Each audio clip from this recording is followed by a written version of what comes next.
it's broadcast personality Wesley Outland, and for the second year in a row, the Community Radio Network is excited to also be the voice of iRacing on LSRTV every Monday and Thursday night with the Northwest Racing Series for Cup and Truck. Join yours truly, Justin Prince and Samuel Dyer, every week as they race towards a championship. We're also on the radio in the Triangle, in the Raleigh-Durham, North Carolina area at 87.5 WCRN and anywhere worldwide at wearecrn.com. Click play, check out the coverage, the power of radio to the imagination of the listener, esports style. We are the Community Radio Network, the voice of iRacing on LSR-TV. Check it out when you can, and replays are always up too. Let me tell you about MPM. McAllister Precision Marketing. They can assist up-and-coming racers with career advancement, promotion, and assist in sponsorship procurement. MPM also has media and professional etiquette training. They work with premier driver development teams and limited late models to late models. And they also help the teams to make it up to the levels of K&N, ARCA, Truck Series, and even NASCAR Xfinity. Contact Tanya McAllister today at McAllister Precision Marketing, 803-361-6199. Today, get on the board with MPM. CrateInsider.com is your one source for crate racing tech and more.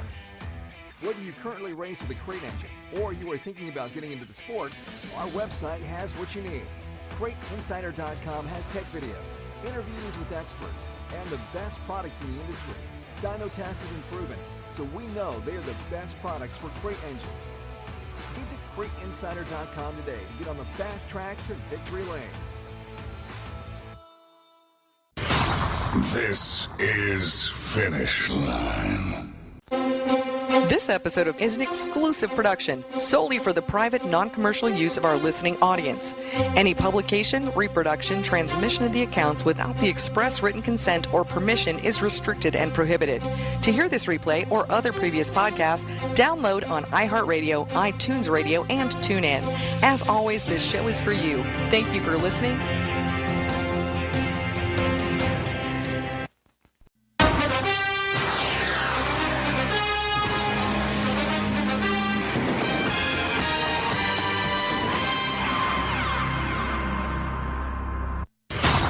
This is Finish Line. Undisputed, unrealistic, unscripted, and unrehearsed. This is Finish Line, a weekly podcast talking about the positive and negative of motorsports, asking the questions to drivers, promoters, and personalities, getting the information and responses of the sport others dare not to ask or even discuss. This is Finish Line. This radio podcast is from the heart, an in-depth analysis of everything in NASCAR, NHRA, IHRA, IndyCar, grassroots motorsports, asphalt, dirt, drag racing, karting, tractor pulling, boat racing, demolition derbies, and much more. From touring events to national, regional, weekly, and more. This is the podcast where the bull stops here. Whether it's asphalt, dirt, or drag racing, or anything else in life, there is always a finish line. Now, he's a respected veteran broadcaster with over 20-plus years experience calling all forms of sports for public address, TV, and radio, from NASCAR to the grassroots. Please welcome your host, Wesley Outland. This is Finish Line.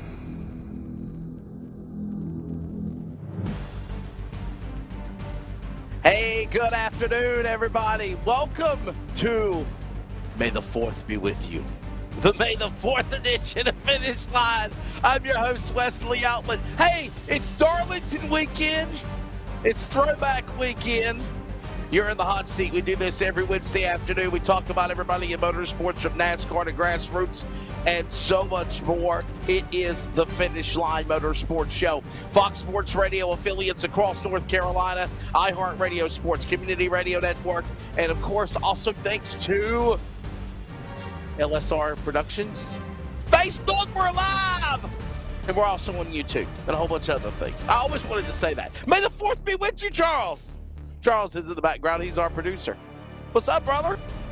Oh, just hanging around. I figure I come around every once in a while. I'm not getting on camera today. I'm feeling ugly. So I'm a little ugly duckling today. So I'm not getting on camera.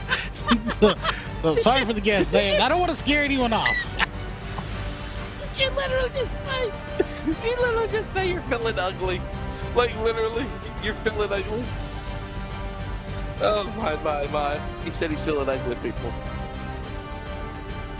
Well, hopefully this will make you feel better. We got a great show for you today. How about that? Will that work? Will that make you feel better? I think we've got problems on the CRN server. I think the CRN server is... Oh, I think we're having problems on the CRN server. Everything else looks good on my end except on the CRN server. So, by the way, if people didn't know, the server is in Texas and Charles is in Texas. And Charles, there is a lot of nasty weather in Texas. Yes, yeah, we got tornadoes coming, and they're saying like grapefruit-sized hail and storms and like 60-mile-an-hour winds, which basically I think is a tornado at that point anyway. So I don't know what classifies. I mean, if the wind can blow your house down, is that not a tornado anyway? So I don't know. But yeah, bad weather's coming, so hopefully we'll be off air and I can go get in my tub and curl up in a blanket with my dogs and wait it out. All right, so we're ready to go here for finish line. Charles, I think it might be on your end, buddy. I think we might not be picking up audio on the broadcast feed. Check your YouTube and check your audio, bud. It might be on your end, man, because I'm not picking it up on either sides. So if we could, yeah, we're gonna try to check it out real quickly. When it's live, people. So just give us a few moments here. Try to check it here. I might have to reset it. Here. I'm not. Yeah, I'm not 100% certain what the heck is going on here. We're having some type of an audio issue, guys. I'm trying to troubleshoot it without having to go, per se, off air. When it's live, it's live. That's what I tell people all the time. So, we're good on audio on YouTube and Facebook. So we're trying to figure out what's going on with our radio feeds. Hey, let's go real quickly to a commercial break. Actually, you know what? Let's not do that. We'll just jump on when we jump on. Let's see if we can try to reset it here real quickly. It looks like I'm not sure what's going on here. Okay, this is what we're going to have to do. Let's just go ahead and give you the guest lineup for today for Finish Line, and we'll go from there. And then we'll work on everything on the radio back end. So it looks like we're having some type of a signal issue. Of course, the server for Community Radio Network, and it looks like it's only on that end. The radio feed's good. Fox Sports Radio's good. iHeart, all of them are good, Charles. So it's just on CRN, and I'm wondering if it's weather related. You are in Texas, and I'm wondering if maybe that's where it's happening right now. So, hey, show goes on. Today, coming up on Finish Line, we'll kick it off in just a few moments with Manningley, Manitoba, Canada's Ricky Weiss. Ricky Weiss picked up the win with the World of Outlaw Case Equipment Late Model Series at Bristol Motor Speedway. If you want to be honest, he was the last winner of the season for dirt at Bristol in 2022. We'll talk to Ricky Weiss in just a moment. Good friend out of Canada in the late models, the 7S. He's next. Drake Troutman, we're going to stay with car number 7. Ironically, another number 7 from Hyndman, Pennsylvania. Winner at the Topless 50. He's been winning in modifieds and late models all over, up and down the Southeast. Drake Troutman joins us. Winner of Boyd Speedway and the Ironman, the Valvoline Ironman Late Model Series at Georgia, Ringgold, Georgia. Peyton Freeman wrapping up hour number 1. Of course, he's also an MPM driver, so that is kind of really cool because that goes hand in hand.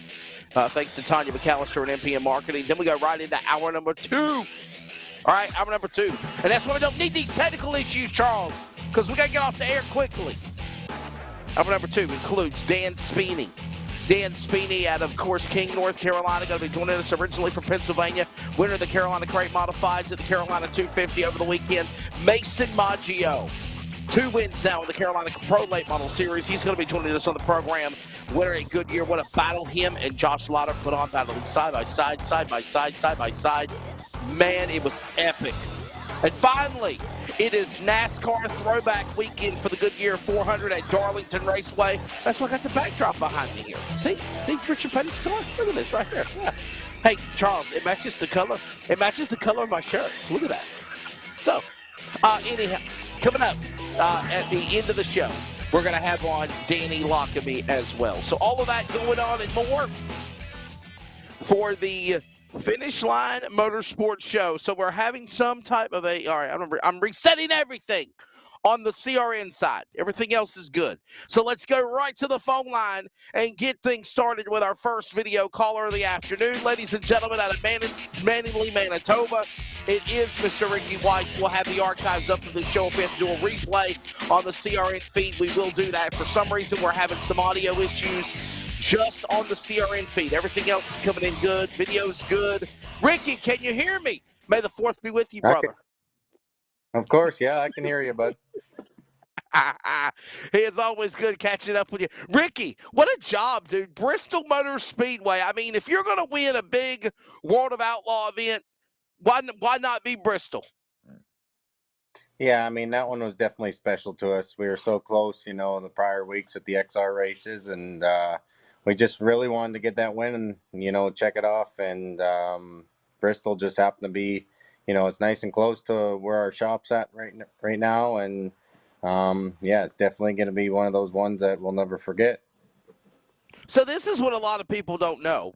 You are based out of Manningley, Manitoba, Canada, but you and your wife and your family and everybody, for the most part, stays in a race hauler, toter trailer in Tennessee whenever you're not traveling on the road. Now, is that still the thing, or have you guys found a house yet in the U.S.?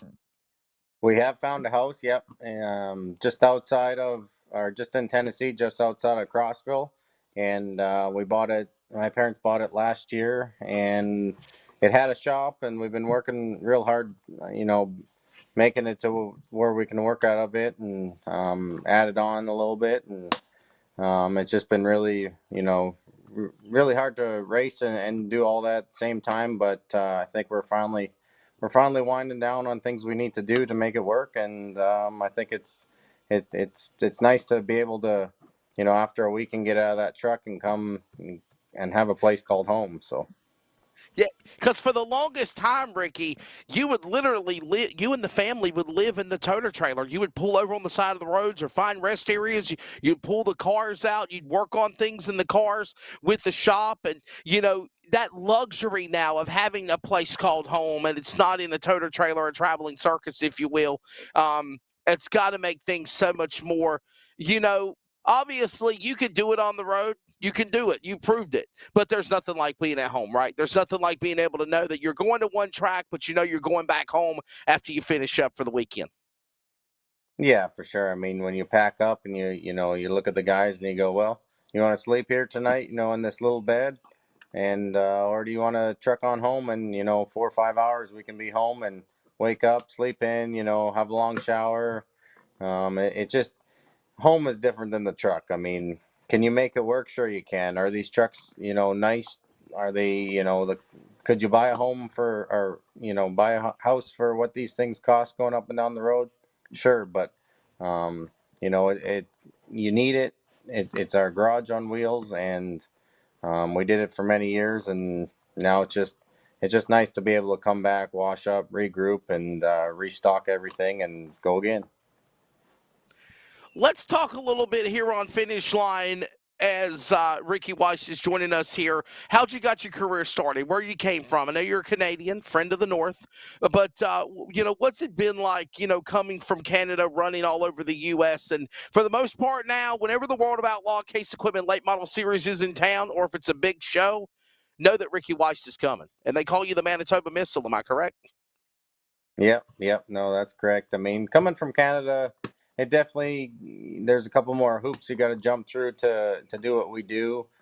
Crossing that border every week was tough, but it was just what we did. We started off doing it a hobby, racing Thursday night in Winnipeg, Friday night in Grand Forks, led on to Fergus Falls, Alexandria, and we did that for many years, and just got to the point where we wanted to, take the next step and do it, a little more competitively, and chase some bigger things, and ended up calling Vic Hill and saying, what can we do next? What can we do from here? And his exact words were, get him down here, and we'll work on an engine program, and he threw me into his shop there, and I was hands-on working with him, and putting cars together, and it definitely took us to the next level.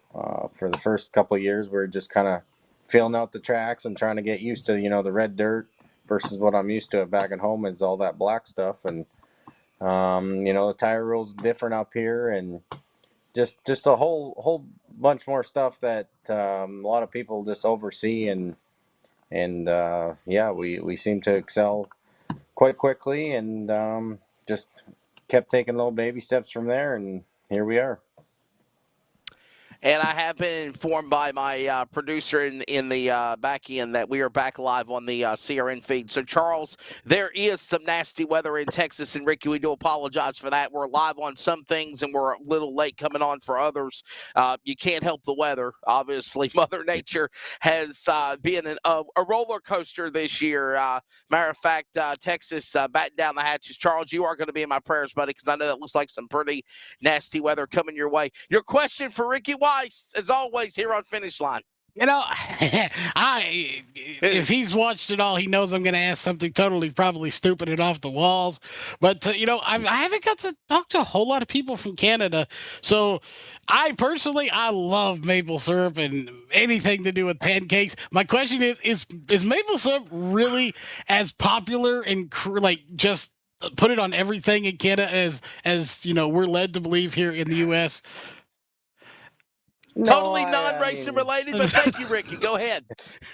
Yeah, no, that's off the topic, but I bet you could say every Canadian probably likes it, but no, we don't. I wouldn't say we put it on everything. There's some movies that may lead to that just Canadian I think that's bacon. one of the rumors. Canadian bacon, yeah.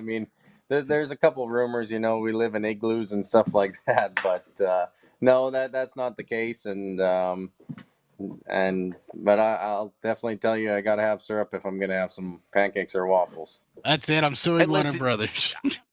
I don't blame you one damn bit, okay? I have to have syrup, a lot of syrup, and a lot of butter, okay? And I ain't talking about I can't believe it's not butter or butter spray. I'm talking about butter. It's got to be real butter, okay? Betty Crocker, or not Betty Crocker, Country Crock is what I meant to say for sure. I'm glad you got a kick out of that, Charles. Hey, Ricky, so Charles, if you want to bring us back on full screen, you can. The season, how would you say the year's been this year for the World of Outlaws? Obviously you guys have been wide open since January, mid-January, Sunshine Nationals, then you take off, then you go back to Volusia, then you're off for a couple of weeks, and then it's been having that good run, bad run, go to the Midwest, get rained out, go back up, get rained out again. How do you adapt to that crazy schedule? Obviously fuel prices, they suck. They suck in toter trailers. So as a race team, how do you adapt to just, I just drove all the way up here for this race, and man, we get rained out and we're not really getting anything. Or do the World of Outlaws do something to try to give you an incentive to help you out with your fuel and travel? Well, actually, this year we decided to, just hit and miss. We really haven't picked a series that we're 100% following, just due to what you just said there. Fuel prices are definitely outrageous, and you just can't, nowadays, you can't go to a show that's, 80% chance of rain. I do think a lot of the promoters and series are trying to work with the drivers, and they're trying to say, if that's the case, they're trying to cancel it early. I know Boyd's already postponed their race on Friday,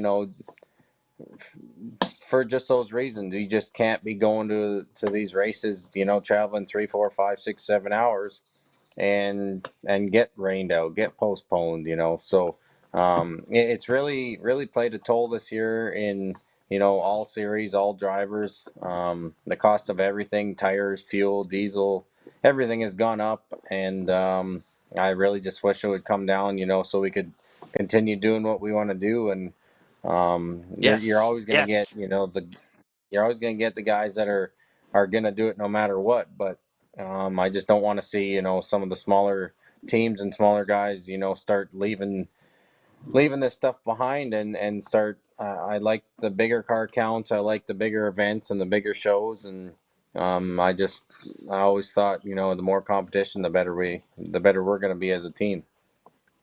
All right, so no talk about maple syrup or waffles or pancakes here. Listen to Charles. He said he's got a legit question now he's going to ask you on Finish Line. Yeah, it is a legit question this time. So, we talk about the rain outs and, making it harder. You don't want to travel, 200 miles to go and get rained out. During the pandemic is where I'm going kind of with this. The Tony Stewart series came to our local track here. I'd never been there before. With the weather being chaotic as it is, it's been a pretty wet season. Should possibly maybe think the World of Outlaws and other series start looking at other tracks that are in drier parts that aren't getting all this rain, and try to have more tracks to where they have more options to go to avoid, like during the rainy season, go to a track where it's not as rainy in a certain area of the country. 100%. I mean, I'm not going to say I can do anyone else's job better than they're already doing it. And I'm sure there's a lot more involved in, and my opinion's only my opinion. So, take it as it is. But I do think as far as scheduling, when the Outlaws go up north, a lot of times there's still frost in the ground. There's still bad weather. There's still cold temperatures. And, you tend to see racetracks that are rough. We went to one of the nicest facilities, one of the nicest tracks up in Eldora, and they just had bad weather. They put new dirt on there, and everybody knew it was going to be rough. I mean, everybody went up there due to a $1 million race coming up, but typically, I mean, I pulled in. And there was about 4 haulers in the pit areas, and I looked at my guys and I said, 10 cars are going to finish this feature. And I mean, I was wrong by 1 car. I think 11 ended up finishing the feature. And just as scheduling, you got to have it on the schedule. But I don't think any racer would be opposed to calling it early or looking at cold forecasts. And I know up around here in Tennessee, if the word 30 or 40 is said, people don't usually leave the house. So. Do I want to race as much as I can? I do, but with how hard it is to get equipment and how much money it is right now, it just sometimes it's not worth it. And that was just another reason why we chose not to run the series. And there's times where if we go up to Eldora and it's rough like that, we're probably just gonna pull in the trailer and save our equipment. So. You just got to look at that and be smart about it this year, and just decide going forward what it's going to be. And I guess, Ricky, obviously, with the way things are with the fuel mileage and with the tire pandemic and so many other things that are going on, that makes it very, more restrictive of where you're going to travel to. Like, you're literally going to decide whether you're going to stay homebody, try to go for a couple of 5,000-7,000 to win late model shows, then try to haul ass all the way to Iowa for a 20,000 to win late model race if it's more feasible to stay in your back door. Exactly. I mean, that only makes sense. They got so many different tire rules now all over the country that guys got to look at that too. We don't have hundreds of tires in the shop.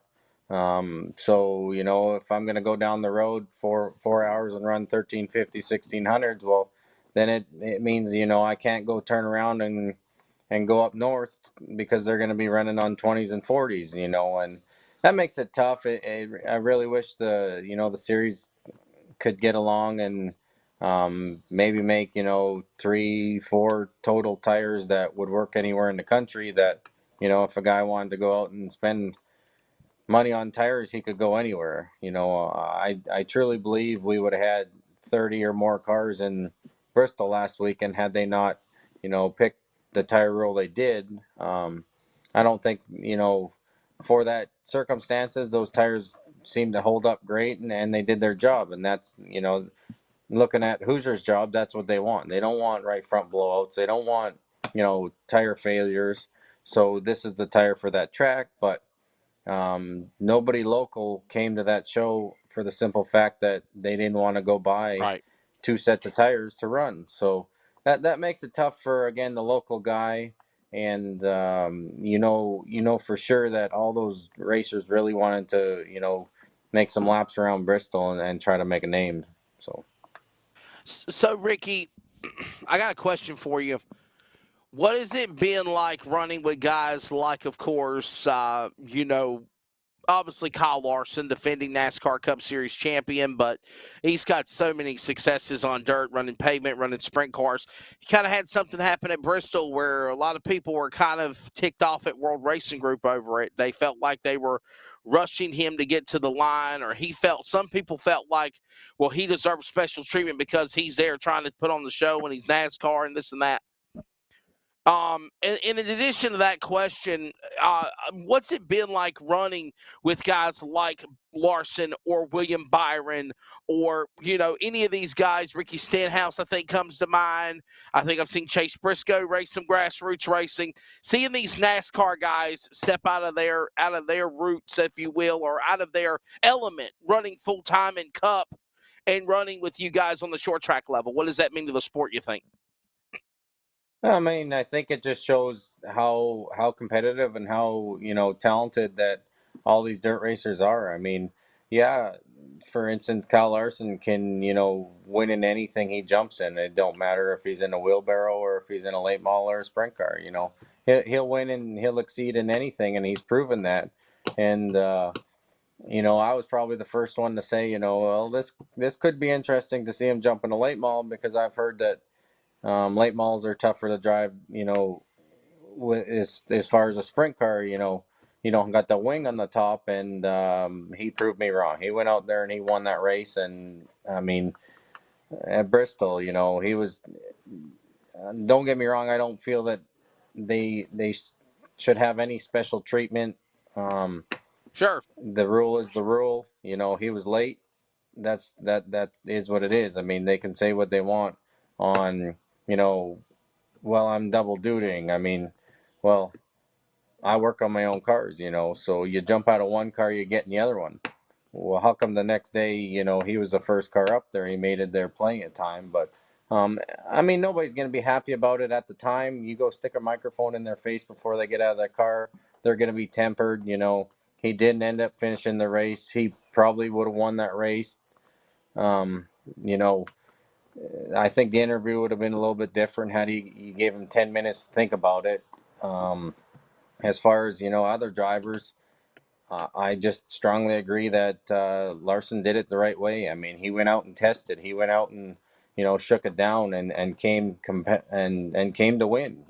That's what he did. And I've seen some series, throw these drivers in and throw them in for provisionals when honestly they didn't earn their way to be there. And you took that guy yeah. who he finished third in the B main, and that guy needed that extra money to get home. He needed that extra money to buy 3 tires, and instead we threw somebody that didn't earn their way into that feature. And it just, there's stuff like that I don't think they should get special privileges. I can't go enter a NASCAR race, or Scott Bloomquist can, or Billy Moyer, and they're going to say, well, Right. this is the king of dirt. Let's just give him a provisional. It don't work that way. So I think it's cool that they are promoting, dirt late model racing and sprint car racing. And I think it's cool. The fans are really interested. And it does bring a lot. I mean, you see how much people follow it and come along, and I think that it's helping the sport grow, and I don't think there's anything bad but it.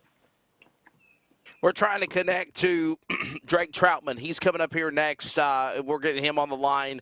We're going to stay here a few more minutes with Ricky. Watch Ricky if that's okay, if you ain't got anything else going on. Matter of fact, he just confirmed, producer Charles. He's connecting right now. So we'll get Drake Troutman here on the program in just a moment. But, Ricky, I got one more final question while we get Drake Troutman in the box here on Finish Line. And by the way, thank you for taking the time. It looks like, are you in your race hall or your race shop? You're in your race shop, right? You're in your race Now, I'm shop in in my Tennessee? garage, right? We're in the In your garage. garage. There you go. Yeah, Josh has got the music pumping. He's working on the car in the shop, so I figured it'd be a little quieter in here. Yeah. Ain't nothing wrong with that. I got one more question for you, and we'll let you go. We got Drake Troutman coming up, Peyton Freeman in hour number 1. And my final question is this. With the tire apocalypse, with the tires being as they are expensive, with the fuel prices on the rise, not only for toter trailers but for race cars, and you being a Canadian, how long would you stay racing with us in the U.S.? And where do you see the state of the union for super late model on dirt being in the future because of all that's going on?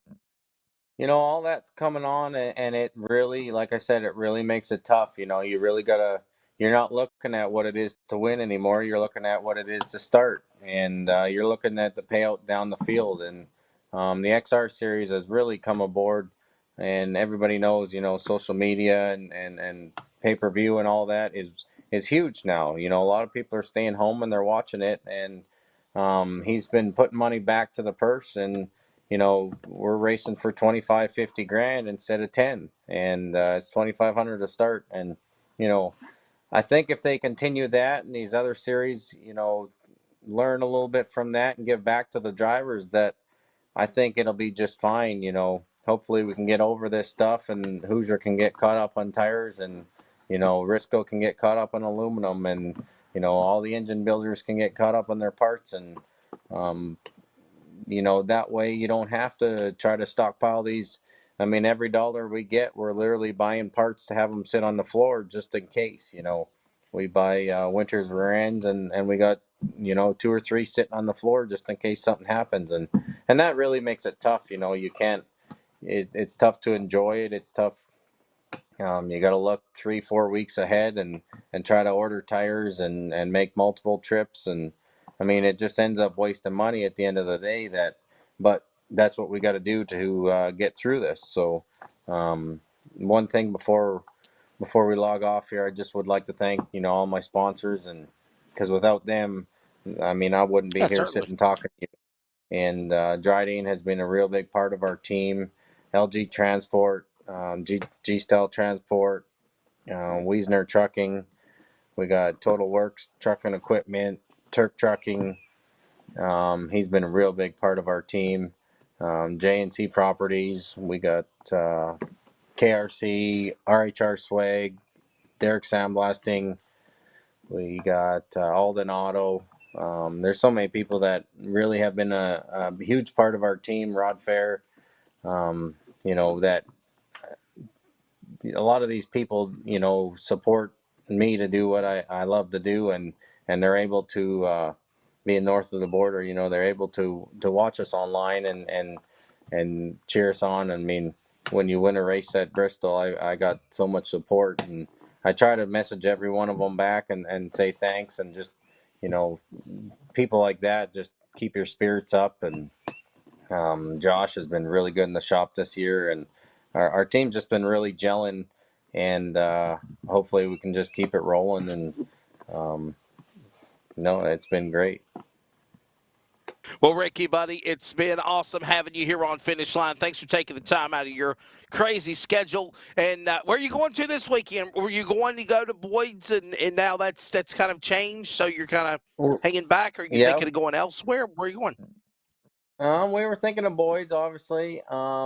We got a busy week next week. We're going to go up to Charlotte, and we got a couple of things we want to do up that way. So if we run the week, it's a toss-up between Florence or Phoenix City.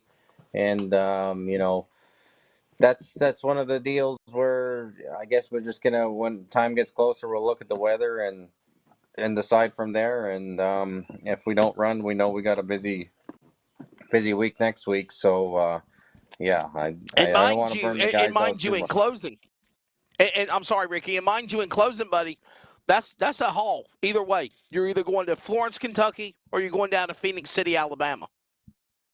Yep. No, it's definitely we're pretty much right in the middle of it. Dana went home. She's heading on back to Canada for a couple weeks, and make sure we still got a house there. It's not floating away. I know it's flooding pretty bad up there, but Oh no, I'm no, sorry to hear that. no. I mean, I think ours is okay, but I know a lot of houses around us are. They're in a bit of a pandemic, all that snow come, and then they got a ton of rain and everything melted, and just one of those deals. My mom and her mom's been there, and she wanted to go home, see her friends, and just kind of get away from the racing scene for a little bit, and yeah, we it sucks because she's more of like a crew member. She does a lot of work on these cars that Sure, people don't sure. see, and so we just got to step up and hopefully keep running good, and then hopefully get her back here and keep her working. So. Well, Ricky, man, thank you so much for taking the time to join us here on Finish Line. Safe travels wherever you go. Thank you for all that you do for the sport, and congratulations on getting that big win at the Bristol Bash at Bristol Motor Speedway. Good luck the rest of the year. Thank you. I appreciate it. Thanks for having me. Not a problem. From Manninglea, Manitoba, the Manitoba Missile, ladies and gentlemen, that is, of course, Mr. Ricky Weiss. Of course, you check him out on whether he's going to Phoenix City, Florence next week. Weather looks like it might possibly put a damper on everything this weekend. Not going to lie to you. Now we go from Tennessee with Mr. Ricky Weiss to now somewhere in Pennsylvania, and Drake Troutman joins us. And we look at it, we have a ceiling fan. We have a ceiling fan above us now. There he is. Hey, Drake, do me a favor, brother. Take your phone and tilt it like this. There you go. Follow directions. There you go. Welcome to Finish Line, ladies and gentlemen. Joining us, I think we've had him on the program before when we were doing audio only, but now we're doing video. And this is a great young man. Known him a long time. His family, everybody doing really, really well. Drake Troutman, it's great to have you back on Finish Line, sir. Welcome to the program today. May the fourth be with you, sir. How do they do that? Damn it. I can't do that. I can't. I'm playing. Happy 4th of May for you, brother. How you doing, Drake? Shut up, Charles. He said that I was doing Star Trek. He said that I was doing Star Trek, not Star Wars. So I'm sorry. So, what is Star Wars? Chewbacca. There you go. All right. So, Drake, it's always good to catch up with you, man. I saw you a couple of weeks ago at County Line Raceway. You ran the late models. You ran the modifieds. You won in the modifieds. You go down to or go up the following weekend, this past weekend, to Tyler County in Ohio Valley.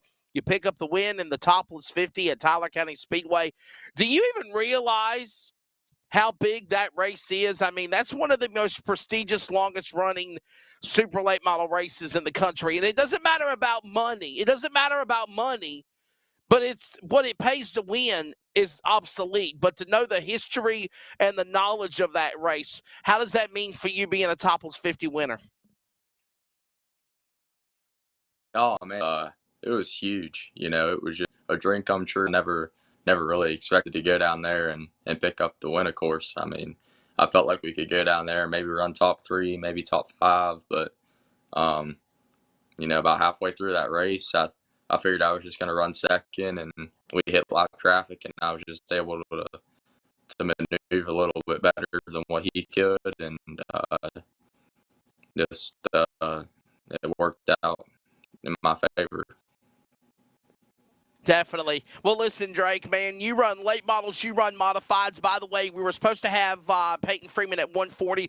We're going to push him back to about 145, 147, because honestly, he gets a window up to the top of the hour to 2:05, and then we go to the next guest. So he's got a pretty good lengthy time spot, and that's why we purposely do that. But Drake, man, what's it been like being the success in modifieds as long as we've known each other, from running the Hell Tour, running the Renegades of Dirt, running the American Modified Series, running big shows, and now you're kind of dabbing into the world of super late models, man. What's the comparisons and the differences of the two? I think the biggest thing is just getting the experience, and the late model side of it. The modified stuff we just got to set up right. Everything just kind of lined up with it. I feel like whenever we show up to the racetrack, if we don't have if we aren't winning, we're usually, in a contention to win. And with the late model of it, I think that, we're getting a solid baseline right now, and that's the biggest, consistent, and I think coming around. By the way, I just got notification that today is voting day for the NASCAR Hall of Fame. I completely forgot about that. So thanks to my friend Doug Rice from the Performance Racing Network giving me something on that. We might get Doug Rice on not only to preview the NASCAR All-Star race coming up in a few weeks at Charlotte, or at Texas, I'm sorry, and the Coca-Cola 600, but NASCAR Hall of Fame voting day. So they'll determine who will be in the class of 2022 in their induction ceremony in January 2023. Drake, stand by. Charles has got a question for you in stormy Texas here on Finish Line. I'm limiting the questions, so we're going back to last week's question. We asked this last week, and if you watch it, I don't ask anything too serious usually. But we asked, if you eat popcorn, do you go for bagged popcorn, or do you like the more movie style where it's popped, you can salt it and butter it to your liking? Oh, movie style for sure. Wesley, we got another one. He's a keeper. He's movie style. He said movie style. Yeah, I'm the same way, man. I gotta have movie style popcorn. Okay, don't give me that damn microwave stuff. Okay, it doesn't taste right. So we agree. We agree on something. Drake and Charles, all three of us are in agreement. So hey, Drake, where are you racing at this weekend, brother? Probably nowhere. It's going to rain just about everywhere. So it's not looking real good. We were going to go to. Well, thank you for that. Thank you for that weather on the 8th, Drake Troutman, for sure, in Pennsylvania. Are you there with me? Yeah. Are you there? You just froze. I hear you, but you froze. There you are.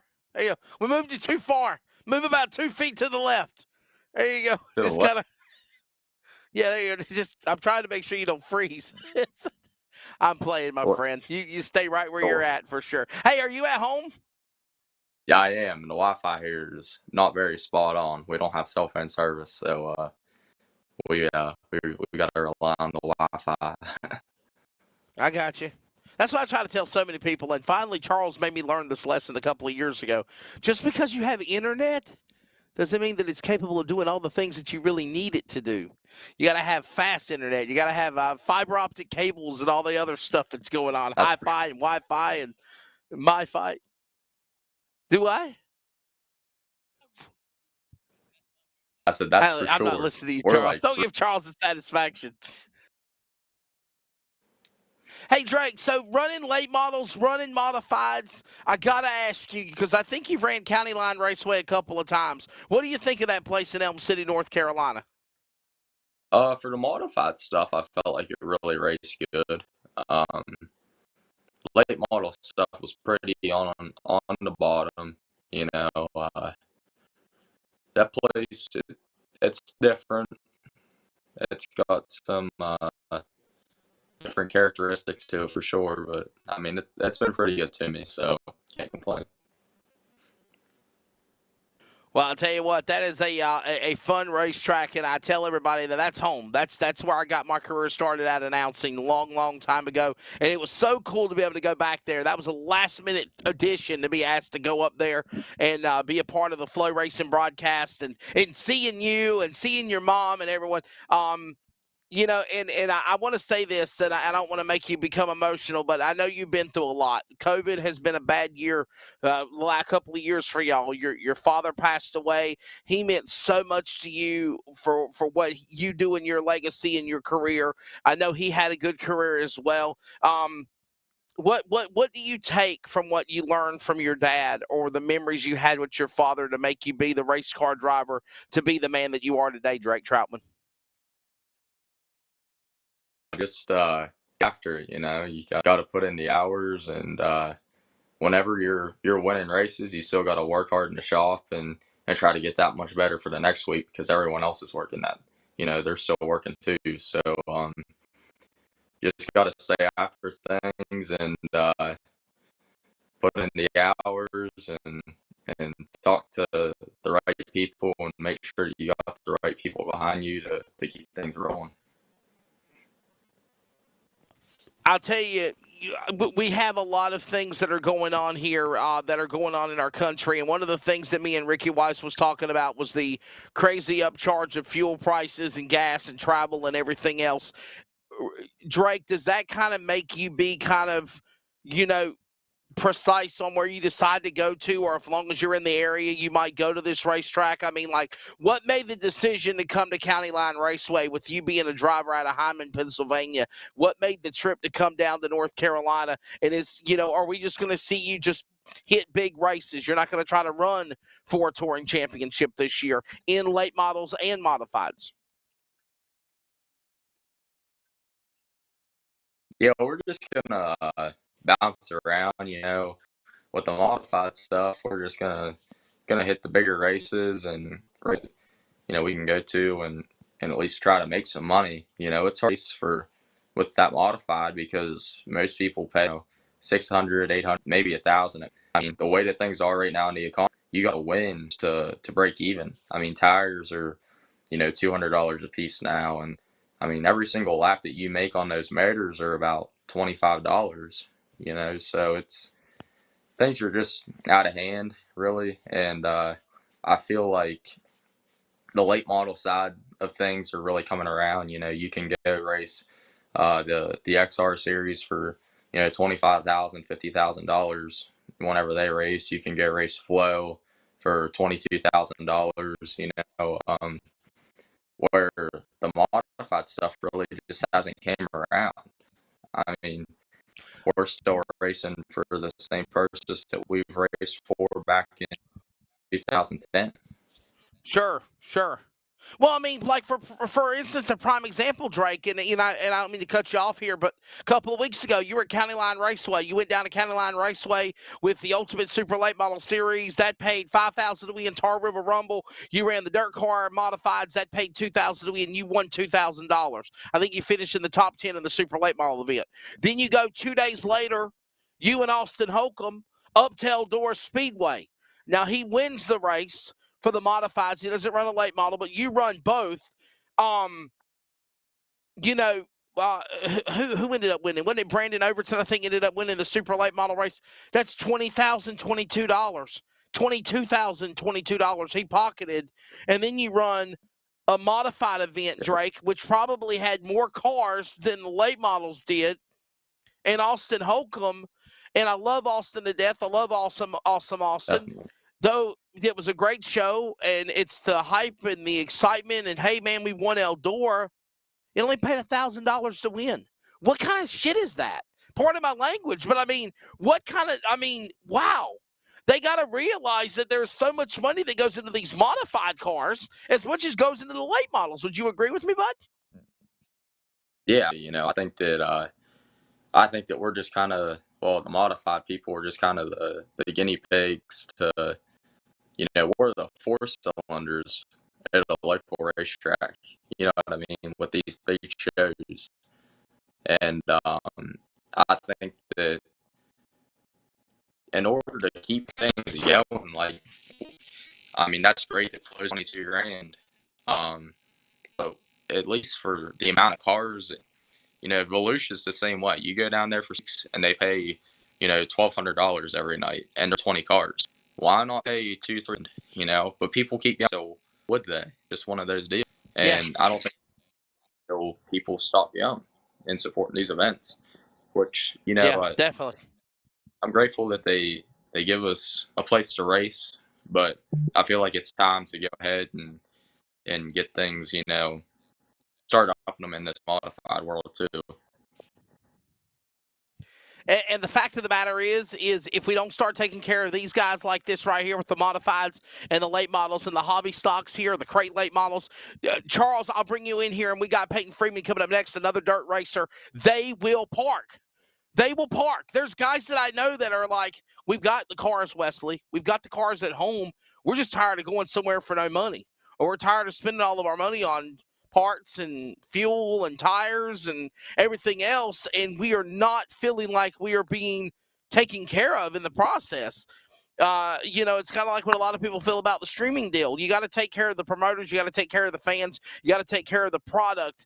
You just can't put a product out there and broadcast and you expect to make in the millions of dollars or whatever the money is. And I don't say million as a euphemism here. I'm not saying that broadcasts make millions of dollars. I'm just saying that you can't pocket all the money as far as the networks and not take care of the other people on the infrastructure. Because, Charles, if you do, they're not going to support you very long. That is 100% correct. Yeah, they won't support you very long. You've got to give back and, pay it forward. Got to pay it forward. You're exactly right. Drake, we got Peyton Freeman coming up now here on Finish Line, buddy. Thank you for your time. I know we ran a couple of minutes late, but I know we'll let you go. Where you said you're not racing nowhere this week. It looks like you're going to stay home and enjoy time with the family because of the weather. But congratulations to you, bud. Smith Transport, I know all your sponsors. Go ahead and mention them here, and we thank you for being on today. Yeah, thank you for having me, and just got to thank, all my sponsors for helping me get up and down the road. Without those guys, I'd be home every weekend. So, just got to thank Smith Transport and RFI Resources, Wheeler Fleet Solutions,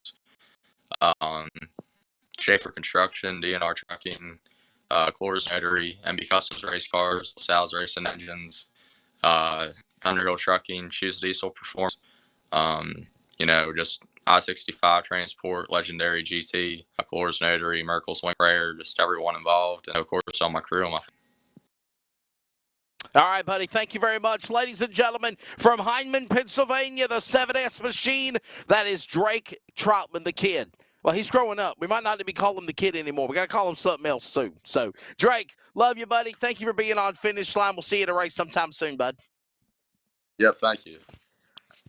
That's Drake Troutman, ladies and gentlemen. And now we go from Hindman, Pennsylvania to somewhere in Georgia. And joining us is the Capital Race Cars, entry number F1.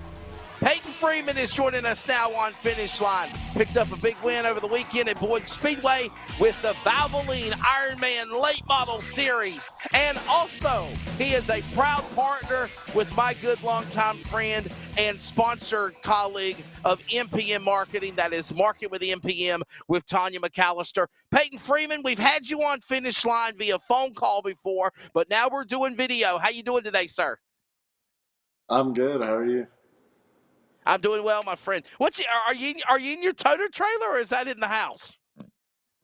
No, sir. Actually, my shop is just up the driveway from my house, so I just made a quick little trip down to the house. I got you. My producer's in there saying, Wesley, that's a house. Come on, dude. But no, listen, some of these toter trailers are like damn hotels on wheels, aren't they, buddy?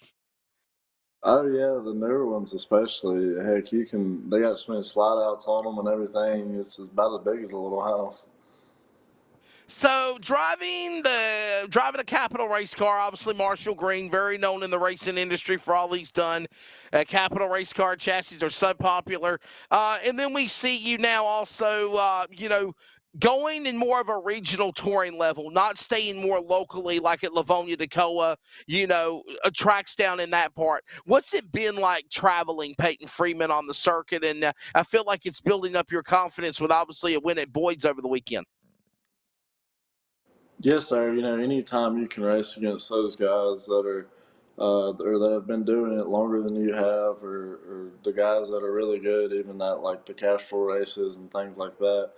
All those guys that you line up beside at those deals are really good and have a ton of experience. And I think we're good enough to race with them. We just need the same experience that they have. So there's nothing that'll get us that experience other than going and racing with them and trying to get better. Hey, let everybody know your racing background. Me and you've known each other for close to a decade or so, back when you used to run Fast Track Pro Late Models, and probably about, what would we say, 4 or 5 years now, you've kind of got into the super late model world of things. But I would say in 2022, you've gone on it full time this year.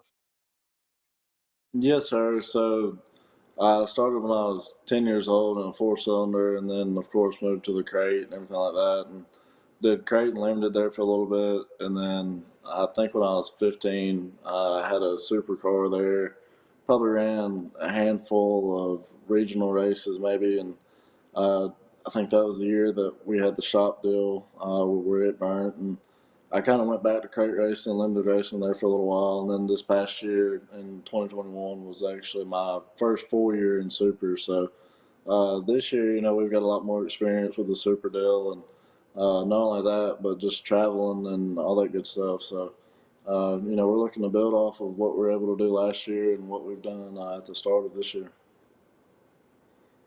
So, Peyton, are you per se going to run for the Valvoline Ironman Late Model Series win? Obviously, it's amazing what Chris Tilley and Michael Despain and so many people have done with that. I mean, there's been a lot of co-sanctioned events. Obviously, we had on earlier Ricky Weiss, and he won the World of Outlaw Bristol Bash Race sanctioned show. But the event that had the Race XR event, the Bristol Dirt Nationals, was a co-sanctioned event, and that was also with the Valvoline Ironman Super Late Model Series. And, I think of where Chris Tilley's come from, the independent racing series back in the early, 2000s, and where he's at today, and it's phenomenal.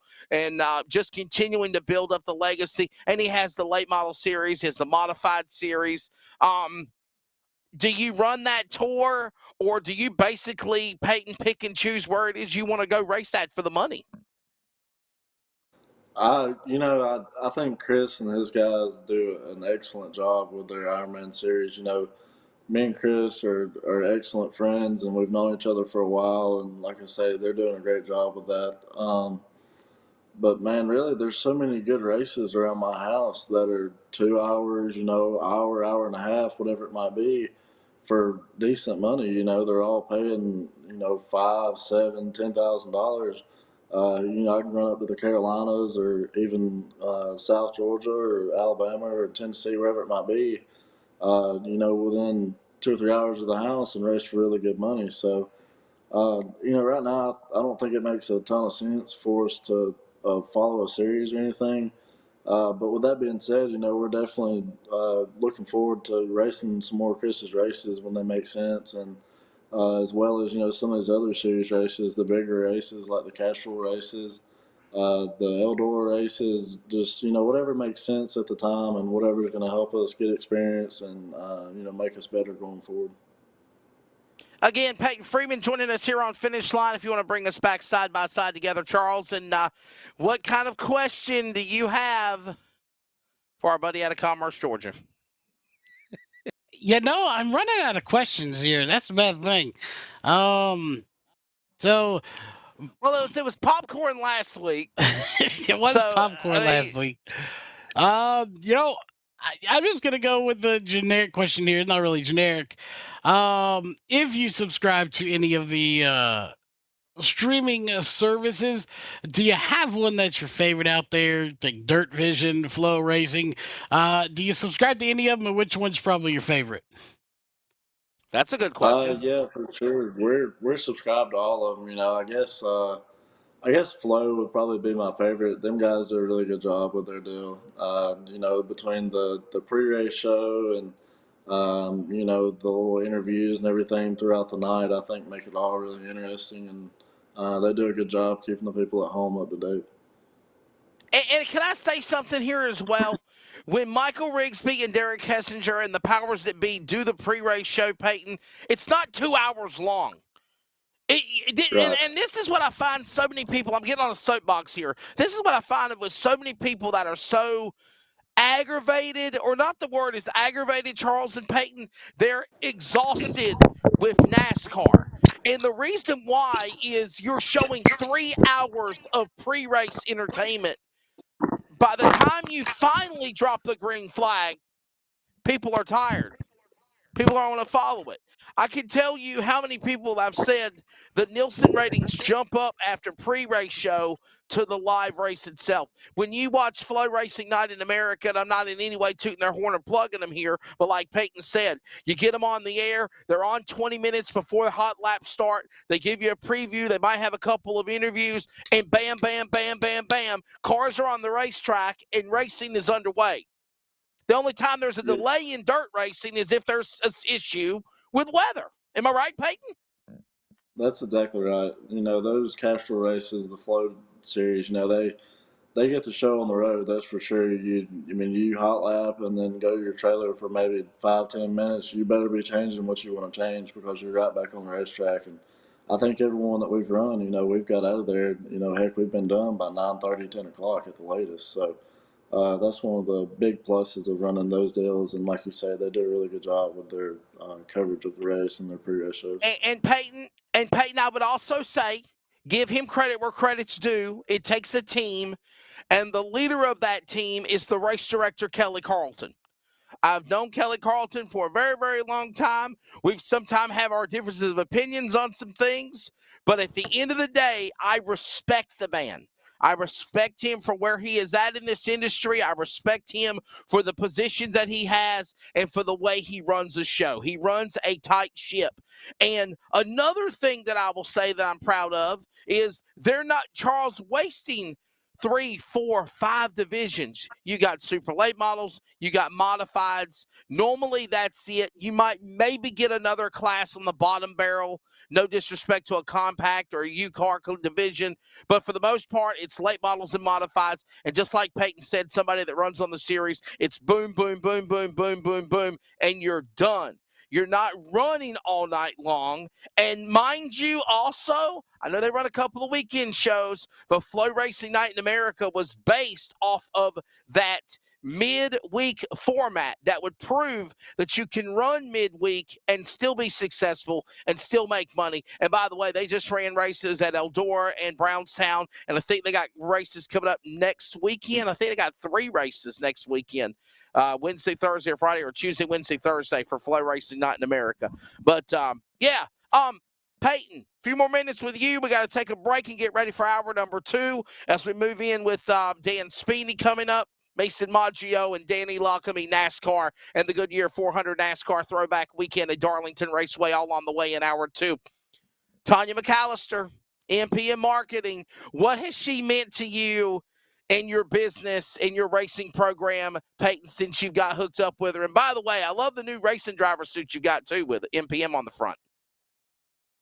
Thank you. Yeah, Miss Tanya's done an excellent job, you know, helping us out. And I think me and her have gotten really close and known each other really well so far. And, you know, that's what it takes is really good people around you, no matter what you're doing. So I think she's definitely the right person for us.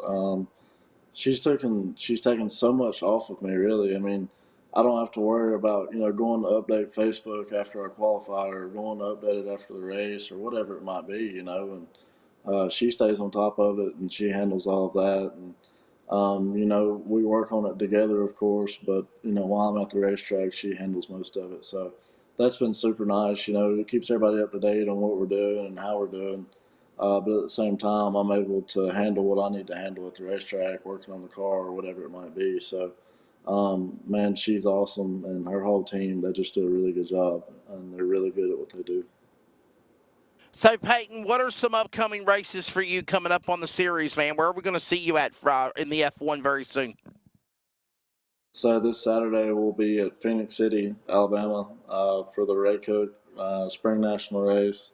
I think it pays $10,000, so that'll be a good one to go hit. And then after that, we're looking at possibly going to the Castrol races up in Illinois. I think it's Wednesday, Thursday, Friday, Saturday. So I think there are 4 really good racetracks right there that I could see myself going to in the future. So it'd be nice to go up there and get some laps on them and go up there and try to learn while we're there. And, heck, who knows, maybe come out of there with a good run. Peyton, as long as we've known each other, I've always seen you at the tracks in Georgia, just trying to chase a dream. And now it feels like you're absolutely doing that now. What does it mean now to drive a capital race car, have the backing like MPM Marketing, and be able to have a chance to travel full-time in this dirt racing world called life? Yes, sir. You said it perfect. It was just a dream, when I started. And, I think everybody that does it, dreams of that. And fortunately, I've had really good people around me and really good partners to carry us thus far, So, like you say, capital race cars, they mean so much to my whole career, really. I mean, Marshall Green and Shane Clanton, if it wasn't for them 2 guys, heck, we'd probably be out in left field sometimes, my dad, he's pretty sharp on these things, but those 2 guys, they definitely point us in the right direction, a lot of times. So, just super thankful for them. And man, it's just living the dream, I guess is the best way to say it. It's kind of surreal. Sometimes you kind of have to realize what you're doing, and we call it work and this and that, but sometimes you're just having so much fun it don't feel like it, and then that's what makes it so special. Hey, listen, so we're going to let you go, but I got one more question for you. Charles, you got anything left for Peyton Freeman? A serious question, buddy? He's got nothing. All right. I got one more question for you. You talked about being a young driver in Georgia, being the chance now to climb all over and drive all these big races with the big boys. What have they taught you? What has Brandon Overton, another Georgia hot shoe that you watched at a young age? Jonathan Davenport, another. Boy, these damn Georgia drivers are pretty good in Super Late models. No. The Bloomquists, the Davenports, the Owens, the McCreadys, the Maddens, the names of dirt late model racing. What have they taught you? What have they made you be able to step out of your comfort zone and be able to, or out of your wheelhouse, if you will, and be successful in what you're doing so far, racing, traveling? Guys like Brandon, we've parked beside each other at a few different racetracks and become pretty good buddies. And man, he's the first one to come over and tell me if he sees something that might help me, So just that, and they've taught me that, you got to be on your game every night, no matter what. So if not, you're going to get your butt kicked. So, they make you better for sure. Well, buddy, listen, we're going to go to the top of the hour and take a quick break. And we got to thank MPM Marketing and Tanya McAllister. But before we do let you go, Peyton, thanks for joining us here on Finish Line. And thank you for taking your time to, before I do let you go, buddy, thank your sponsors. Yes, sir. Like I say, Capital Race Cars, MPM Marketing, Freeman Plumbing, Shelton Trucking, Madison County Auto Parts, Coltman Farms, Stilo, Base Race Fuels, KRC, Strange Oval, just everybody that's a part of it, man. Each and every one of them, Penske Race Shocks, just everybody that's part of it means so much to us, and we couldn't do it without them. And that is, of course, the driver, winner of the Valvoline Ironman Late Model Series at the Boyd Speedway over the weekend, getting ready for Phoenix City at East Alabama, the home of the state race of the National 100 from Commerce, Georgia, Peyton Freeman. Hour number 1 is done. When we come back, Dan Speeney, Mason Maggio, as well as Danny Lockamy, after a quick word from sponsors like MPM Marketing and more.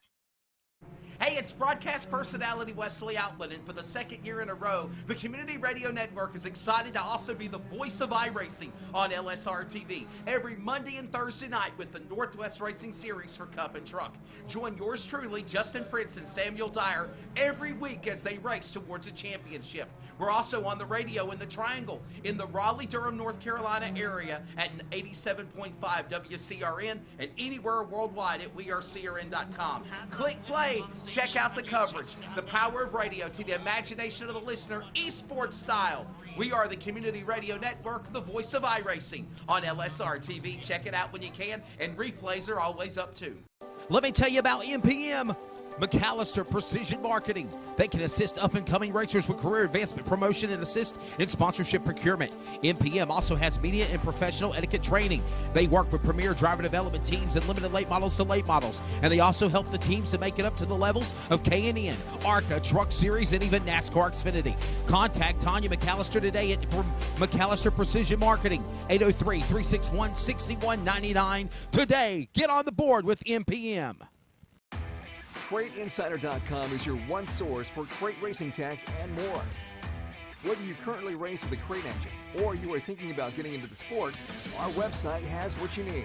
CrateInsider.com has tech videos, interviews with experts, and the best products in the industry. Dyno tested and proven, so we know they are the best products for crate engines. Visit CrateInsider.com today to get on the fast track to victory lane.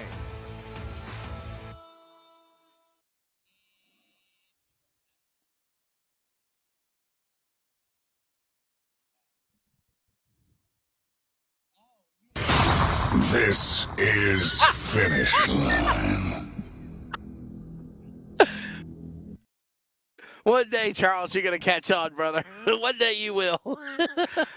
Yeah, Justin Mons chimes in. He says sponsorship money is probably a big reason why the length of pre-race is what it is. Yeah, that's true very much, Justin. You're exactly right, buddy. Yeah, definitely. But you know what? I will say this, Justin. I remember back in the day when there still was sponsors back in the day in NASCAR where Bob Jenkins or Eli Gold or whoever came on the air 30 minutes to pre-race, and then they're dropping the green flag for NASCAR. It wasn't a 3 or 4 hour. I think one of the most exhausting times I'd ever seen. Charles, I get your take on this as well. Thank you, Justin, by the way, for chiming in. Yes, thank you, Justin. Hello. One of the biggest things that I remember is, I think it was 3 or 4 years ago, pre-race for the Daytona 500. And don't get me wrong, it's the Super Bowl of racing. It's a great American race, stock car racing, yes. It lasted for 5 hours. You had race day from 9 to 11, Charles, and then from 11 to almost 3 o'clock in the afternoon, you had pre-race on Fox. People I work for, Fox Sports Radio, for another 3.5, 4 hours. 5 hours almost of pre-race entertainment. Do you think that's too much, Charles? Or do you think it's the Daytona 500? You got to have a 5 hour pre-race show. What's your take? My take, I'm going to put it very simple to you. Poll the audience. We could poll the audience, but all I'm going to say is squirrel. So ball. People do not have that kind of attention span. NASCAR has become. What did you say? Squirrel ball. But NASCAR has become theatrical in a way. They have to have this big shindig. It's like, just to get to the race, I kind of think they're trying to compete with the Super Bowl, maybe. How they have the big pre-show for the Super Bowl. Well, yeah, they do it every week. They've overdone it. NASCAR is not like football, in my opinion. Football, people gather up because it's two teams going to battle each other, Yes. And it's something different about that. Football, you can get away with having a big show because people get together and they grill and they do stuff. I don't know too many people that get together and grill like steaks. And we love hockey. Yeah, and I don't know those kind of people that grill and get together for racing. I don't know too many people that go over to their friend's house to watch the NASCAR race. They watch it at their own house. So I just think they've overdone it. Maybe in my opinion, NASCAR has taken the Christmas and Thanksgiving and Easter approach to this. Hey, let's just throw all this at it. How you look at Christmas, it's just become all about the gifts and crap. So I just think that they've gone overboard on the theatrics about it. Well, we're trying to connect with Dan Speeney. Dan Speeney out of King, North Carolina, winner, of course, originally from Pennsylvania, winner, of course, over the weekend with the Crate Modifieds, Goodyear All-American Speedway. Mason Maggio coming up also. And then, of course, we'll wrap things up with Mr. Danny Lockamy, NASCAR at Goodyear, at Darlington Raceway for the Goodyear 400. And it's NASCAR throwback.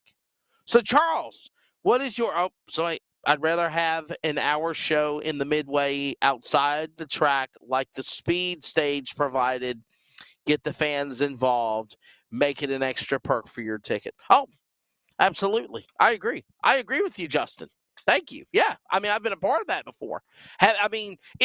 What I'm trying to say is it's one thing doing 4 or 5 hours of pre-race show on television. It's another thing when you're at the racetrack and you got to entertain the crowd, okay?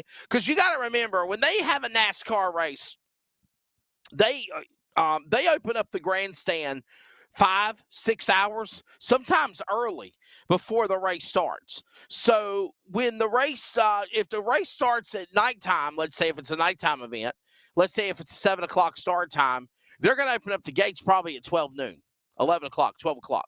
So Charles, you have to entertain them. Yeah, you do have to entertain them. And, let's be honest. A big reason they open these gates early and they do that isn't just to entertain the guests. They've got to make money. And a big way of making money is selling hot dogs, hamburgers, drinks, getting the rednecks drunk. That's all the way of making money. So yeah, they've got to do what they got to do to to make a little money. Not mine. His words, people not. Rednecks don't mind getting drunk. Yes, we have a guest. We have a guest. All right, let's bring him on the screen here. We'll see who it is. Let's just play random guest here, random roulette guest. Okay, that is a random screen. That's a great screen. Hello. There he is, Dan Speeney in the house. A little bit late, but it's all right. No problem. Look at beautiful day, sun shining in North Carolina, in King, North Carolina, up in the mountains, or on the outskirts of the mountains. He's got his Fury Race Cars hat on. Dan, welcome to Finish Line, my friend. Hey, how are you? I'm doing well. Good seeing you this past weekend. You and your is it your brother Mike? Is it Mike or is that your dad? Is it your brother? My dad and my brother are both there. Okay. But who is Mike Speeney? Is that your brother or is that your daddy? It's actually both.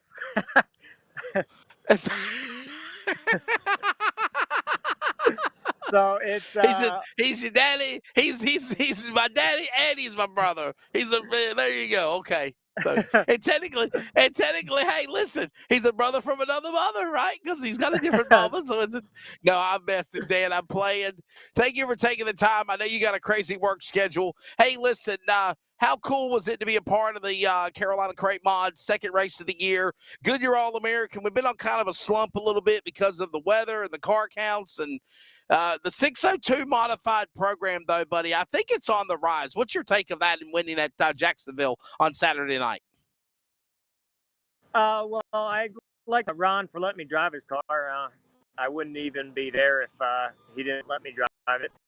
So that's first off. And I think I'm actually with racing the Smart Tour also.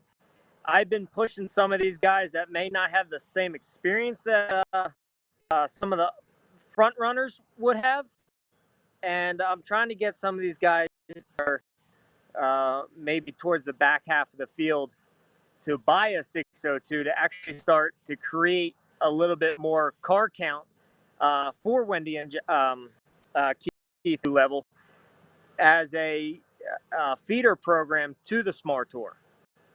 So the 602 and the mods don't drive whole ton different because of how much you got to push the 602s. So I think it's good seat time for some of these guys. And if we can grow the 602s, I think that'll just help everybody in the South. Yeah, I think you're exactly right. I mean, honestly, let's just be honest. You've got this program of where it is and where we're going, and you've got to build up this 602 program because the crate racing package was supposed to have been the saving grace of racing. Not taking anything away from supers, dirt, pavement. But the crate program was supposed to be the affordable way to continue to chase that dream. And, granted, car counts have been there's so many things you can look at, Dan. I think one of the things we had discussed in the meetings, and there was nothing hid. You were there in the drivers' meetings as well, in the team meetings and officials' meetings. And Keith and Wendy Graham are trying their damnedest to solve this tire deal, to solve the tire apocalypse, because that is a serious situation for the series. Do you complain, or do you try to jump on board and be on the bandwagon of support to support the series, or do you think we see people? I mean, I'm kind of in a catch-22 of the deal, because you see some people complain and bitch about the tires, but then there's also people that are trying to say, okay, Keith, we see what you're trying to do. Let's try to make this work. Where are you at on the fence with that, Dan? So I think the tires are a problem wherever you go. I mean, even at Bowman Gray, they can't get tires. So to bail off a series because of tires at this current stage is a pretty weak excuse. I think that Keith and Wendy run a good show. Unfortunately, Jack from the Cars Tour is now doing pro late models too, so that kind of takes away some of his car counts. But for the 602, there's a lot of guys sitting out there with multiple cars that race at the stadium that have 602s. So I think it's hard to race around the stadium. I mean, I'm going to be racing the stadium also this year, so it's I get it. Yeah, you can only race around the stadium so much with so many different series. But I think if Keith and Wendy can do a couple races in the fall or the spring around the stadium, they might be able to see a little bit more increase on the 602 mod side. From the pro late models, I think it's just a battle between him and Jack at this point. What's your take on this on the outside looking in, Charles? Our guest here with Dan Spinney on Finish Line, buddy. I kind of had my question building here. I've been saving this one. So we talked to our first guest earlier, Ricky, about the tires and weather and all of that. So I'm kind of curious what your thoughts are on it. If there is a high likelihood of rain coming in or bad weather around you, do you just opt to take that weekend off, save your tires, save your equipment? Or do you risk it and go out there anyway? And, hey, if it rains it out, you come home and enjoy the weekend afterwards.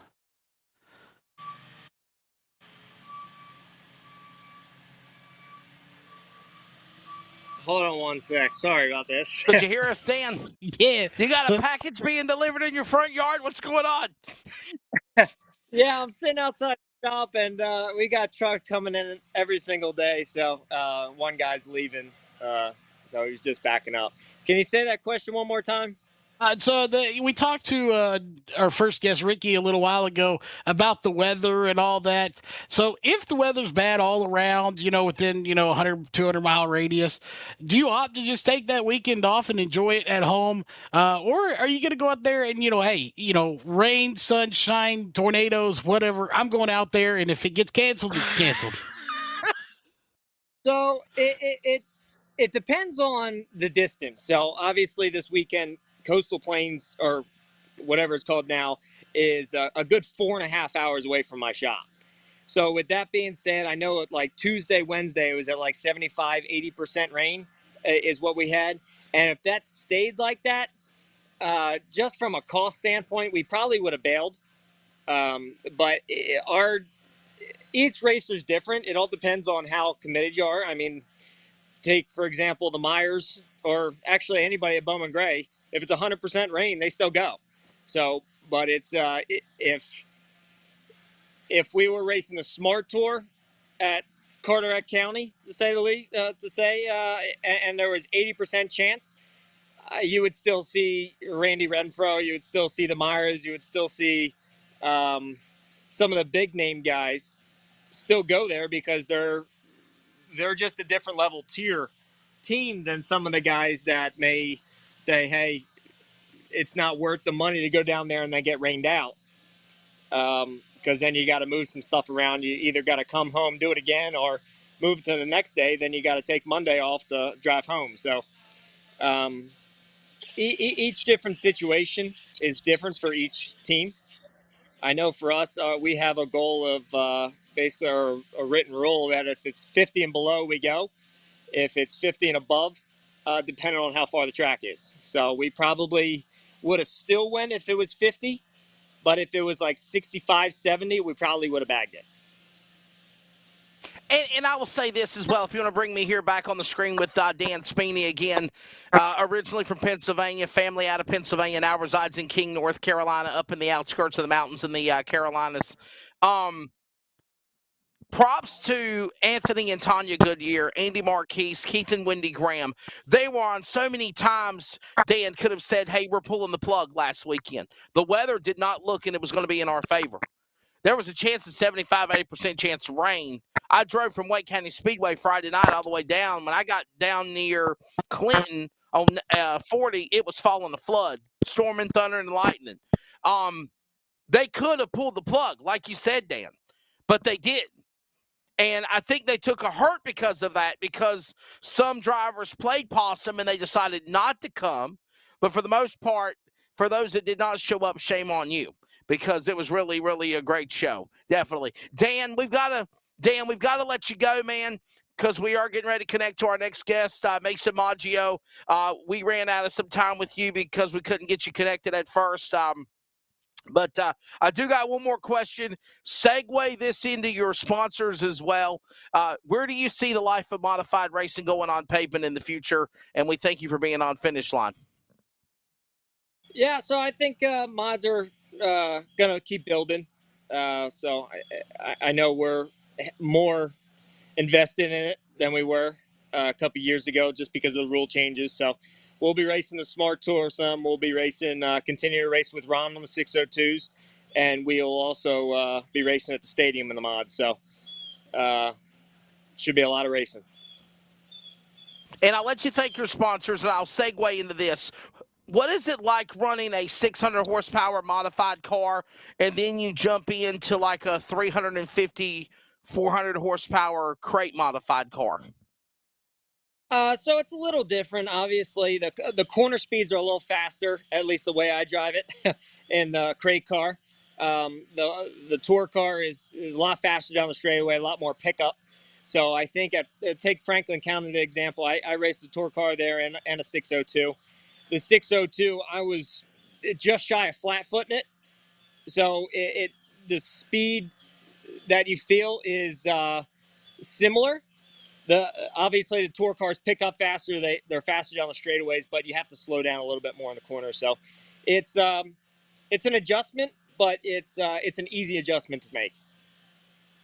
Gotcha. Well, listen, buddy, we appreciate you taking the time to join us here on Finish Line, Dan. Congratulations on that win in the Carolina Crate Modifieds Series. They are, by the way, in action with the Pro Late Models. Coming up next, Mason Maggio. We're going to jump right from Dan Speeney to go to Mason Maggio, and that is a co-sanctioned event at Dillon Motor Speedway. Join Tim Packman and myself.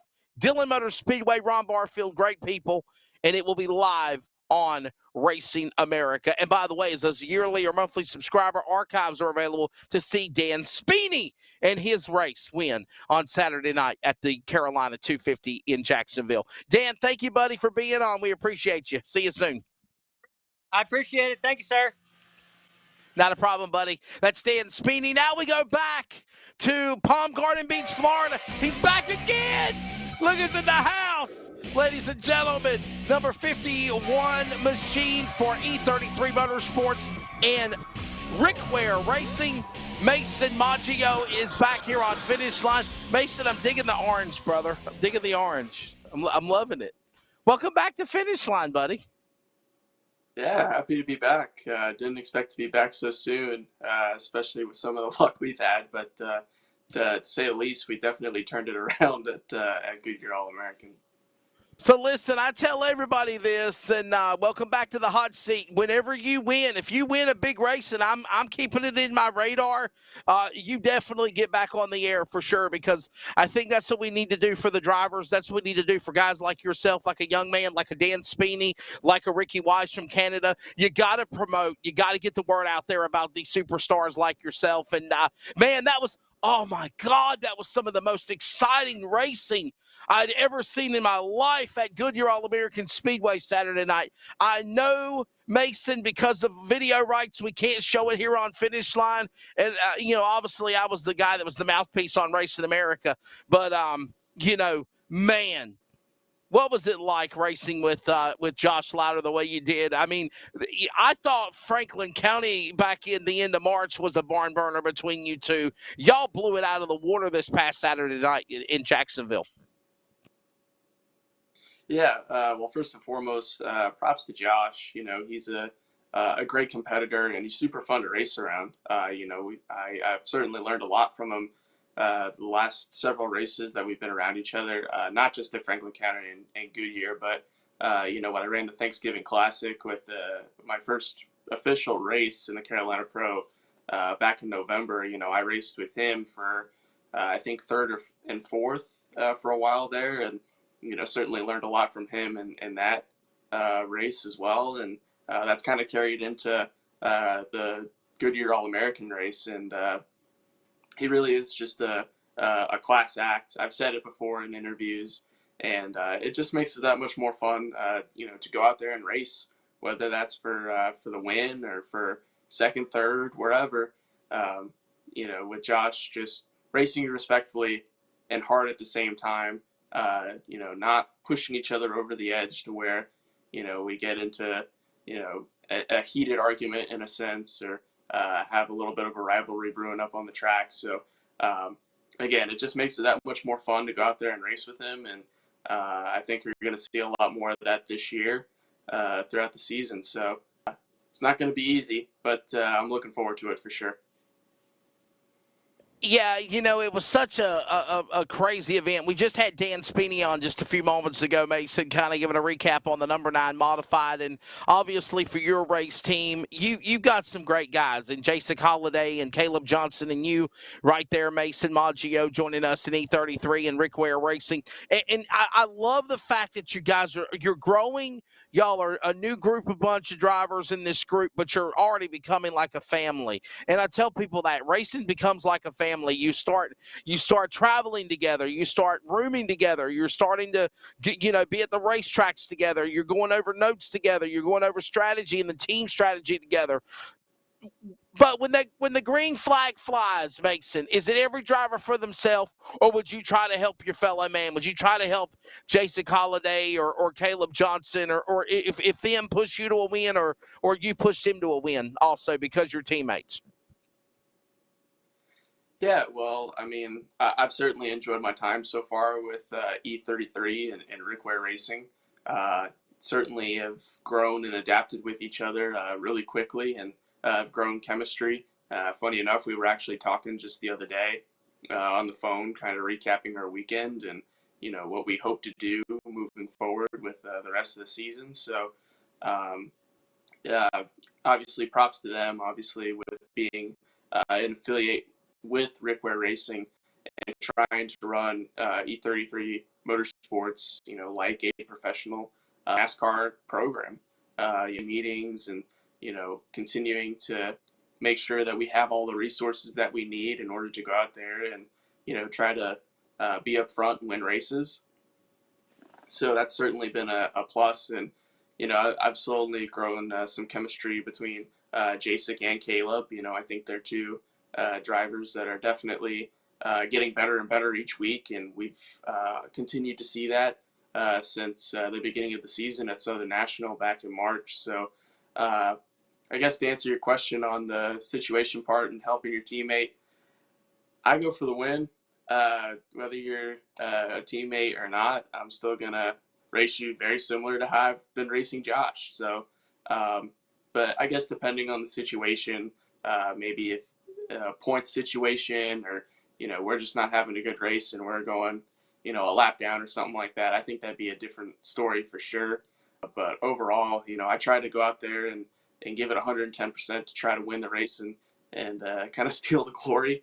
I know it sounds greedy, but it's what I want to do, and that's where the position everybody wants to be in. So I want to put myself in the position to win races and run up front as much as I can, and hopefully be in a good points position towards the end. We're going to bring Danny Lockamy on at 2:40 Eastern time. I know we're scheduled him for 2:35, but we're going to still give him about 20 minutes to talk about NASCAR and the Goodyear 400 throwback race at Darlington this weekend. That's still an ample amount of time with my good buddy Danny Lockamy. We're here with Mason Maggio. And by the way, as I said, yearly, monthly subscribers, check out the highlights at Racing America. You will not be disappointed. Let's go back to the recap of that. The race itself, Mason, you get underway, and it's kind of go, go, go, single file. Everybody's kind of comfortable. They throw the caution. We knew there was going to be a chance of a caution flag. A matter of fact, I think one person said, hey, are we going to have a caution at lap 50? They said, no, it's going to be a random time. When I feel like the field is strung out bad enough, we'll throw the yellow. Do you feel like the directors, Keith and Wendy, called it right throwing the yellow when they did? Or was there a frustration there, Mason, because you had such a good lead and it got taken away? Or is that just a part of the racing factor? No, absolutely. And I mean, props to Keith and Wendy. Obviously, I think they're really trying to be creative with things like that, both for, a driver's standpoint and a fan standpoint. You want to try to bring more of an audience to these races or to tune into, obviously, the live races when they're covered on Racing America. So I thought it was a great call. Obviously, we ran McCurry's, I believe they were, heading into that race. So it was a different tire compound and all that good stuff. And we knew it was going to be a safe game from the drop of the green flag. So it kind of gave us drivers an opportunity to take, I think it was the first 45, possibly 50 laps, if I'm not mistaken, to just save our equipment, get spread out and make sure that we had something at the end so we can do what me and Josh did to go put on a show for the fans and make it really, really exciting for the people that watched. And, it was certainly beneficial for me as a driver. I'm not saying that because I won the race, but just in general, I thought, whether I came out first or second, it was a great opportunity to kind of get an idea of what teams needed to do in order to be there at the end. And I think that was really beneficial on their part. And I wouldn't be surprised if we saw it a couple more times throughout the year. Mason, that emotion, I mean, it fueled you when you climbed out of that car, and I was actually having a conversation with Wendy Graham, one of the series directors, about this actually via phone yesterday, I think it was. And they had made the comment to me about, well, you need to go from third place to the winner. And I used your example. I was like, guys, I really disagree with that, because when you're an announcer and you're on camera and you're on TV and you want to get that emotion, that raw emotion of you climbing out of that race car and being in the moment, you want to get that. You want to savor that. You want to promote that. By the time you go to a third place guy, well, we're here with third place, and yeah, he got third, and he's on the podium. By the time I come back around to you, you're gone. That emotion, that excitement level is out of there. So it's kind of like, hey, man, you won the race, and then kind of everything comes down a little bit. So I don't know. Charles, you said you agree to disagree with me on that. Why do you say that on the subject, buddy? Go ahead. I actually agree and disagree. I think it depends on how many reporters you have. You know, if he's out there doing his donuts and celebrating, you can do third and second real quick, you know, in the pits before he gets to victory lane. If it's a small one cam jam and you don't have a whole lot of reporters, yes, you need to get to victory lane and get that Well, I emotion mean, from the winner. I'm by myself normally. Okay, Like yes. normally it's me by myself down there. I come from the broadcast booth down to the tower. I mean, if we had pit reporters and things like that, then absolutely I could understand, you know, doing that. So, you know, it's kind of like the whole thing with NASCAR, Mason. There are some people that they love the car stopping on the start finish line and they love doing the interviews, and it all started during COVID. Let's be honest. That's how it started. And then there's other people that are like, damn it, what's the purpose of victory lane anymore? If we're gonna celebrate on the start finish line, why are we going to victory lane to do the radio and the PA and have our pictures with the trophy girl and the sponsors? You know, so I mean, would you rather celebrate, Mason, down with the crowd, or would you rather want to put your car in victory lane where everybody always says they want to go to? Yeah, I think it's a And very you're young too, interesting and I get topic. that. Yeah, Go ahead. but yeah, I think it's a very interesting topic. It's definitely something I've seen pretty often recently regarding that. So I think it can go both ways. I guess just depending on the situation, particularly with the short track stuff. I do agree that if we have multiple pit reporters, it makes life a little easier to get to the top three. But if we have one reporter that's trying to cover as much ground as they will be, trying to cover the top three and making sure that they ask all the questions and make sure they get it in that short time period. I can understand it from that as far as just getting the emotion from victory lane from that winner and then moving down. As far as the NASCAR stuff goes, I'm fine with it both ways. I think it's good to show the raw emotion the first time the driver gets out of the car, because I feel like it shows a different side of them. It shows a side that is Sure. more relatable to people, that can kind of give them a better understanding of what it means to win in NASCAR or in any professional series out there. So I think it can definitely go both ways. I'm trying to kind of find the middle ground with all of that and kind of let everybody else decide for themselves. But overall, I'm fine with either one. I think both show different sides of the drivers and of the teams that I think can both be embraced on different levels. Mason, let's talk a little about, we got Danny Lockamy. I think he's not connected yet. Have we got Danny yet, Charles? That's the name. Okay. All right. And hey, by the way, may the 4th be with you, Mason. May the 4th be with you. Today's May the 4th. May the 4th so be for sure. Yes, may the 4th be with you. I tried to do the, shut up, Charles. I tried to do the Spock thing, and then my producers in there go like, Wesley, that's Star Trek, that's Star Wars. So, yeah, so I'm understanding we've got Danny Lockamy. So a few more minutes here with Mason Maggio, and we'll let him go. Coming up at Dillon Motor Speedway. Mason, final question, and we'll let you segue into your sponsors.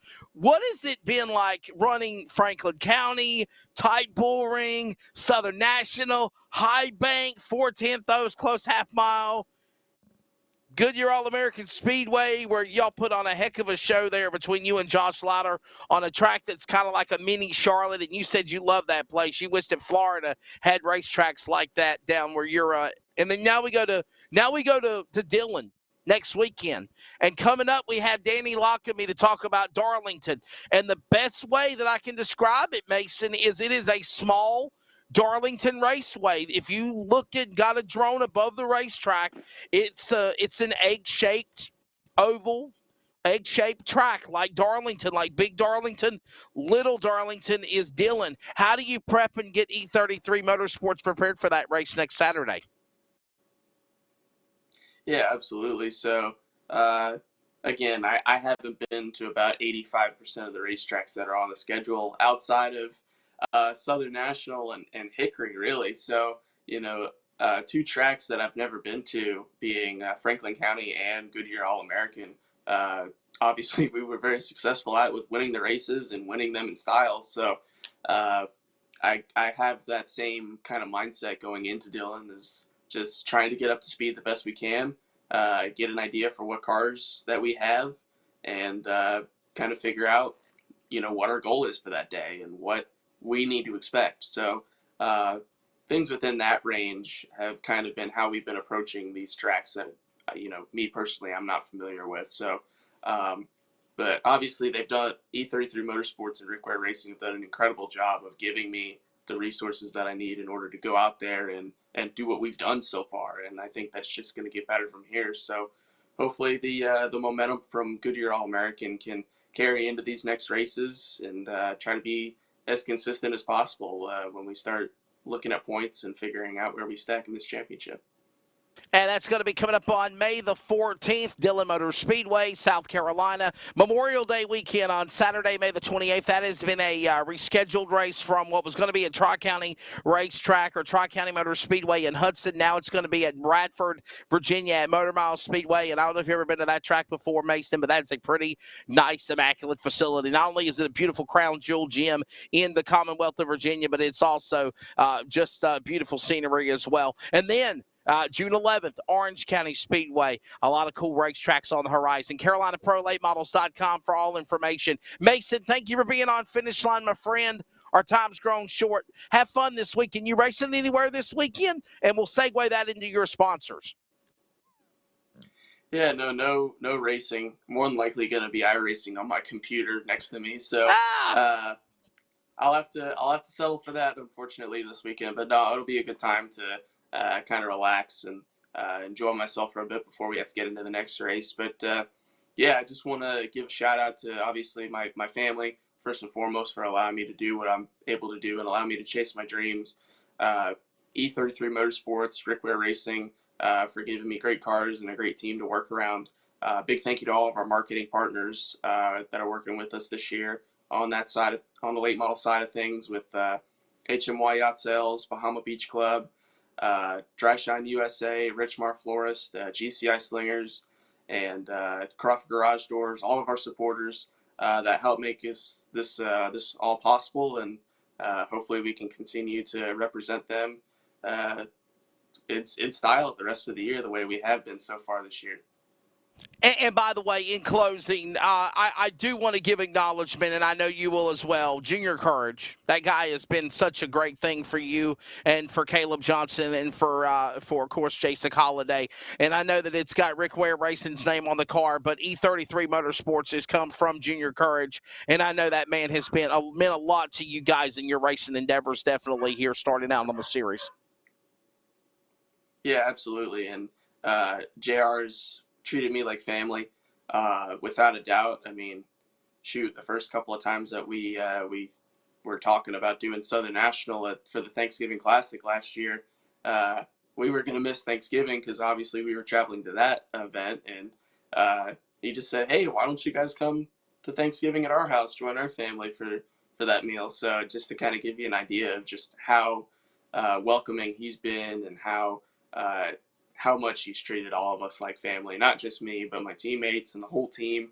It's been a lot of fun working with him, and he answers all the dumb questions that I have about, hopefully trying to move up and move forward from here. So, yeah, just thanks to him for everything that he does for our group and for me as well. So, yeah, I can't wait to work with them the rest of the year. It's been a blast so far, and I think it's only going to get better from here.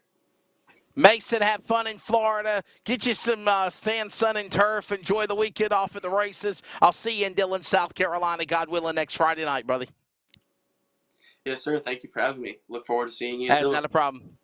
Ladies and gentlemen, for Rick Ware Racing, E33 Motorsports, JR Courage, and more, that's the young man out of Palm Garden Beach, Florida, Mason Maggio. Winner now, two-time win this year in his first season at Franklin County, an even bigger win in the Carolina 250 at Goodyear All-American Speedway. Now we go to our final guest, and we talk some NASCAR. Yeah, baby. Are you in the media center? No, he's at the radio. He's at the radio station, ladies and gentlemen. Longtime friend, close to 30 years. Danny Lockamy is in the house. Danny, welcome back to Finish Line. You've been on numerous times. We've always had you on the phone. Now we have video. It's a little scary for me, but I'm glad to be here. It's always good to catch up with you. Before we go anywhere and talk about throwback Goodyear 400 weekend at Darlington, how have you been, my friend? You look like you're in pretty darn good shape. Yeah, I've been doing real good, staying busy, trying to stay relevant in the business of broadcasting and all the activities that's come back. Thank goodness that the pandemic is pretty much over. And so just out there getting it done, just doing a lot of radio and doing a lot of events. So we've got a lot of cool things going on, and this weekend is the Goodyear NASCAR throwback, Goodyear 400 at Darlington Raceway. And I think it's so cool, Danny Lockerbie, because for the first time in, I want to say, a long time for NASCAR and at Darlington Raceway, you got to think of the history of the track first off, and I'll let you kind of spill all everything. The track's been built since 1950. It's an historic landmark, not only for the sport of auto racing, stock car racing, but mostly NASCAR, because NASCAR was founded in 1948. First race was, of course, at Darlington Raceway. There's so much history, Danny Lockerbie, about Darlington Raceway, and that's why that's the perfect place to have a NASCAR throwback weekend. Absolutely. I mean, one thing about Darlington Raceway and about NASCAR, it's a great opportunity to really share with everybody, whether you're a diehard fan like myself or if you're a mediocre fan, the history of the sport. And Darlington plays right into that because, like you said, we started racing here in 1950, and everybody who's ever raced in NASCAR, whether they become winners or they were just passing through the sport, so to speak, have raced at Darlington. And I've met so many people I met a couple of people a few weeks ago that were in the starting lineup back in the 60s and maybe did about 2 laps, and that was it. But they raced at Darlington. So that's right. It is all about the history, and it's a great opportunity for us to share it with everybody. Well, Danny, man, let's preview what's going on this weekend, because actually it kind of starts tonight, and then it moves in tomorrow, leading up to Sunday afternoons. Yeah, track laps for charity started today. And by the way, Danny, may the 4th be with you, my friend. Well, I'm more of a 420 guy, but that's good. I'll go with that.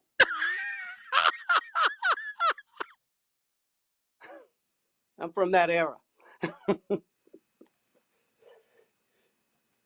It's funny. It's funny you say 420, because I actually said something like that. I didn't even realize what day it was, actually, Danny Lockerbie, and my producer was in my ear saying, "Oh my God, you can't say that, Wesley."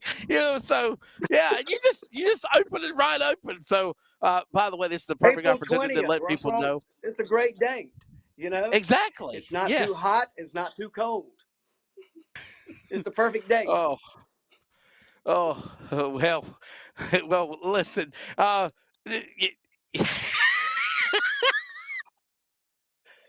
you never know what you're going to get with Danny Lockerbie. I wear my sunglasses at night. I love them. That's a good song. That's lyrics to a song, ain't it?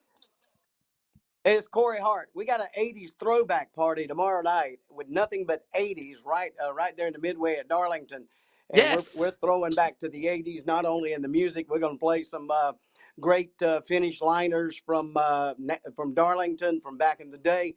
And everybody's invited. It's open to the public, so you don't have to have a ticket because, like I said, it's out in the Midway area. And it's going to be so much fun. That's tomorrow night, beginning at around 6:30, 7 o'clock. And I'm the DJ. Because I wear my sunglasses at night. I mean, obviously you're a lot older than I am, but I mean, I think it's pretty cool that I actually know the song that you're referring to. Don't let him lie to you. He just as old. That's what I'm all about. Yes, sir. Definitely. Hey, Danny, let's talk about that. What does it mean to you to be the longtime veteran voice of Darlington Raceway? I mean, everything's expanding with television and radio, but I think of back in the day where there was Danny Lockamy and there was Bill Cannell and there was, Hill Overton. And those are the names that I remember. Ken Squire, when he left television radio and started doing public address, there was no television radio coverage back in the day. And it was what you called on public address, and sometimes it might have got on the radio feed. What does it mean what is it, 29 years now? Is this your 29th year at Darlington Raceway? 28. Yeah, yeah, 28. I'm jumping a year ahead. My apologies. But what does it mean, though, That's okay. Danny? I'm trying to get there,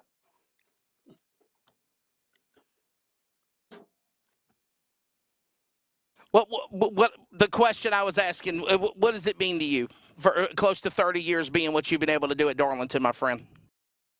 Well, it means a whole lot, because I tell everybody, when I first did it back in 1994, and Russell Branham is the one who asked me to come to help out. And I thought that was just it, because I was just going to help out for that one race with Bill Hennessy.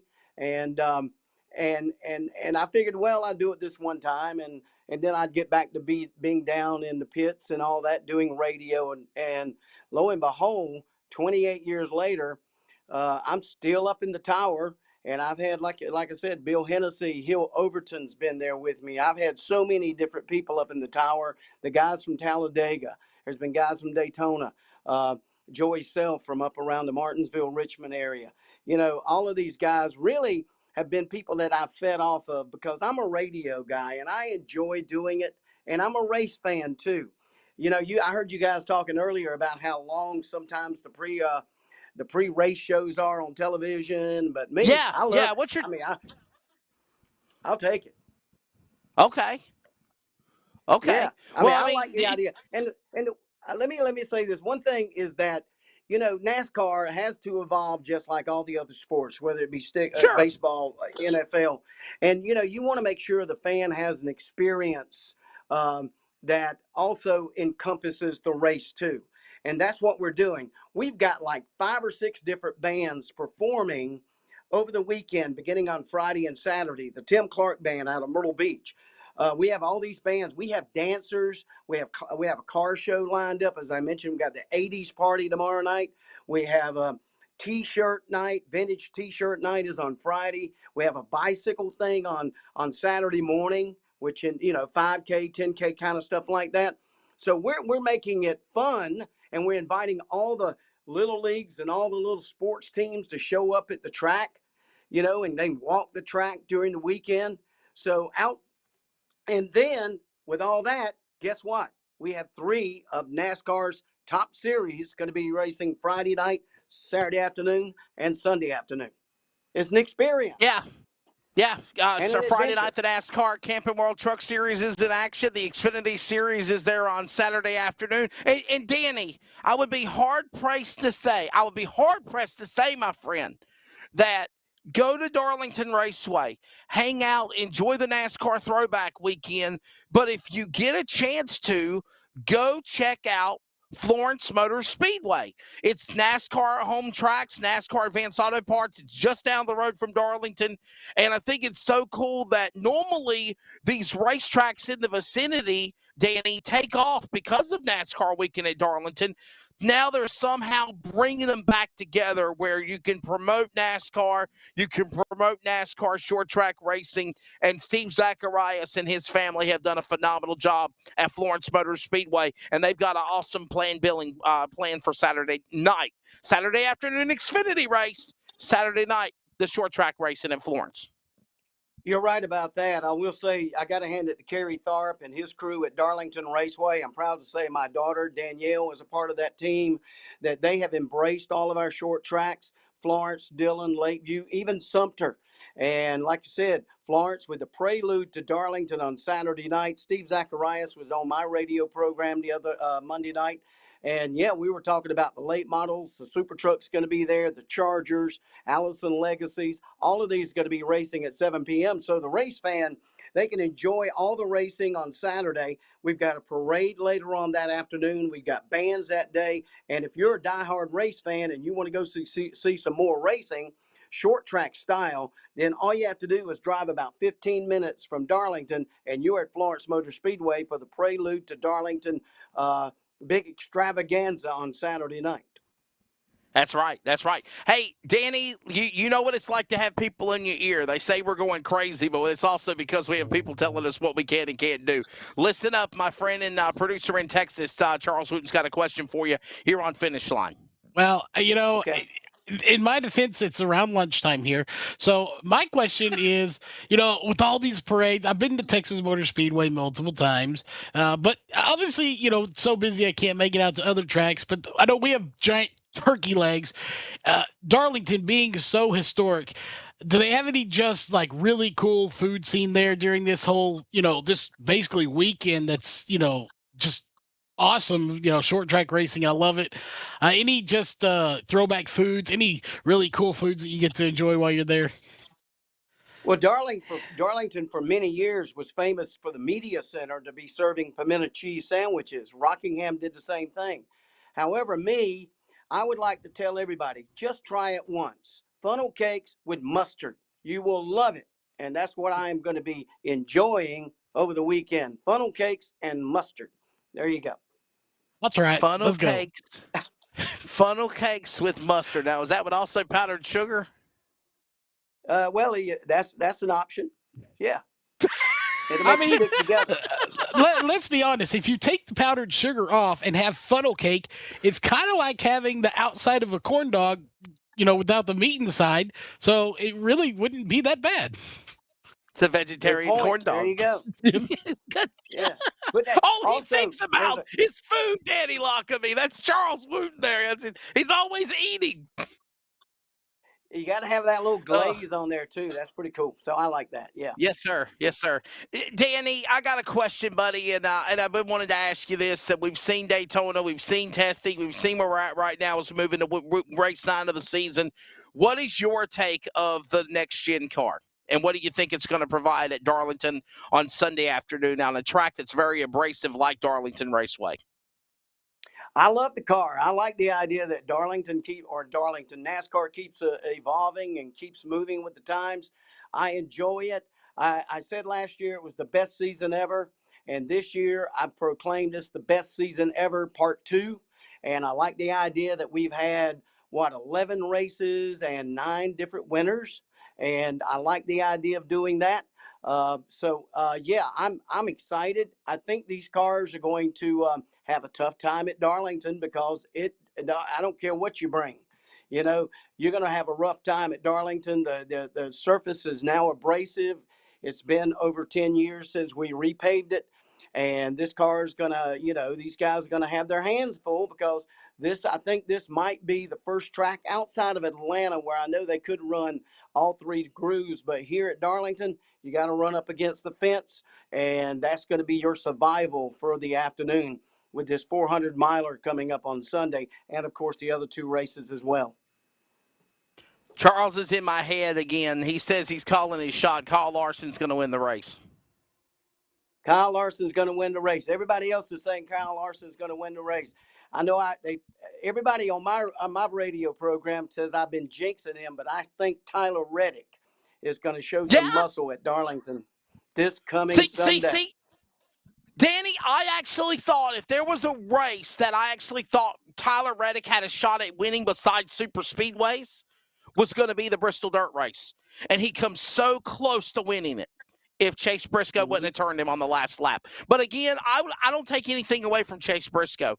You're running up in the corner. They made contact. They're racing for the win. It's going to happen. But yes, Tyler Reddick, so close. This close, man. This close. And how about Kyle Busch, who complains about dirt in NASCAR, and he ends up winning the race? Hey, there you go. Should have had a T-shirt, handed it to him. Why not? But I like that idea. Oh, by the way, with all the paint schemes, sure. I don't know if you guys have chosen your favorite ones, but Marty Robbins. Marty Robbins on Corey LaJoie's car.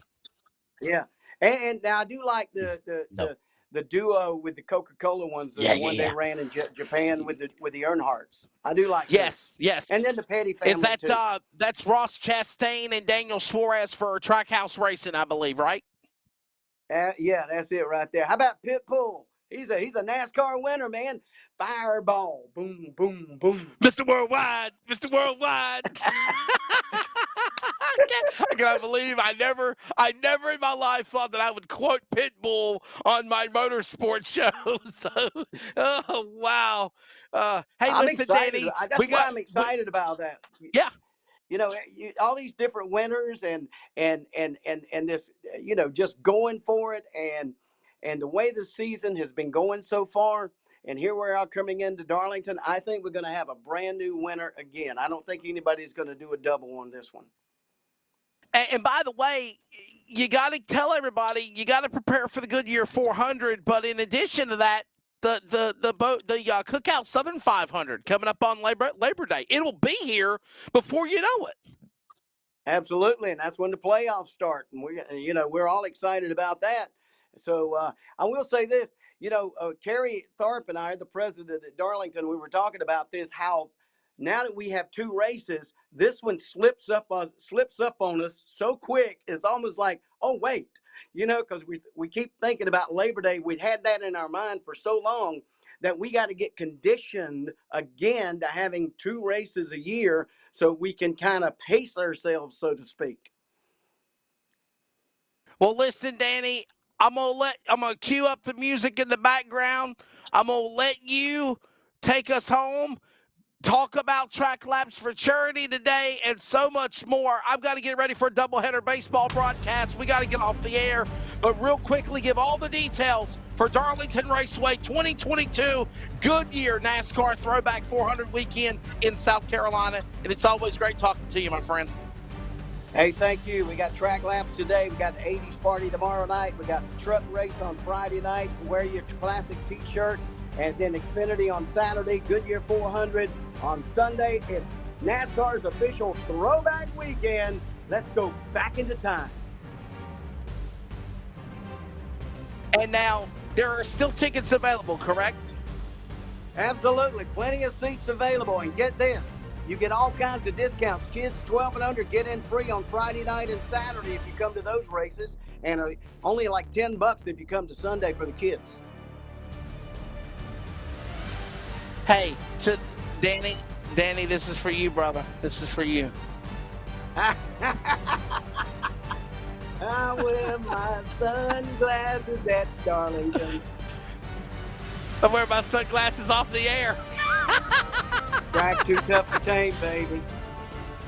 Love you, Danny. It's always great seeing you, my friend. Thank you for what you do for the industry. Everybody, Danny Lockerbie, he's awesome. And check out At the Beach. What radio station you on now for At the Beach? Right across the hall from where I am now, 102.9, The Flow, 102.9, At the Beach every Sunday, 3 o'clock.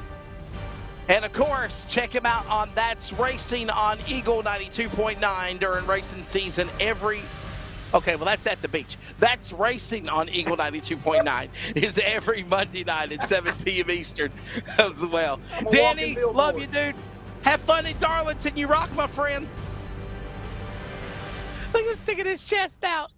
That's going to do it for Finish Line, ladies and gentlemen. Charles, great show. Danny Lockerbie is the man. All right, that's it. Thank you, Danny. We're off the air.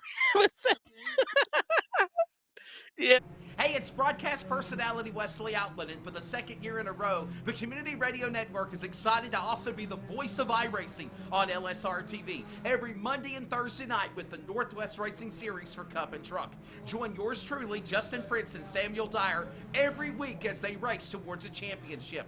We're also on the radio in the Triangle in the Raleigh-Durham, North Carolina area at 87.5 WCRN and anywhere worldwide at wearecrn.com. Click play. Check out the coverage, the power of radio to the imagination of the listener, esports style. We are the Community Radio Network, the voice of iRacing on LSRTV. Check it out when you can, and replays are always up too. Let me tell you about MPM. McAllister Precision Marketing. They can assist up-and-coming racers with career advancement, promotion, and assist in sponsorship procurement. MPM also has media and professional etiquette training. They work with premier driver development teams and limited late models to late models. And they also help the teams to make it up to the levels of K&N, ARCA, Truck Series, and even NASCAR Xfinity. Contact Tanya McAllister today at McAllister Precision Marketing, 803-361-6199. Today, get on the board with MPM. CrateInsider.com is your one source for crate racing tech and more. Whether you currently race with a crate engine or you are thinking about getting into the sport, our website has what you need. CrateInsider.com has tech videos, interviews with experts, and the best products in the industry. Dyno tested and proven, so we know they are the best products for crate engines. Visit CrateInsider.com today to get on the fast track to victory lane.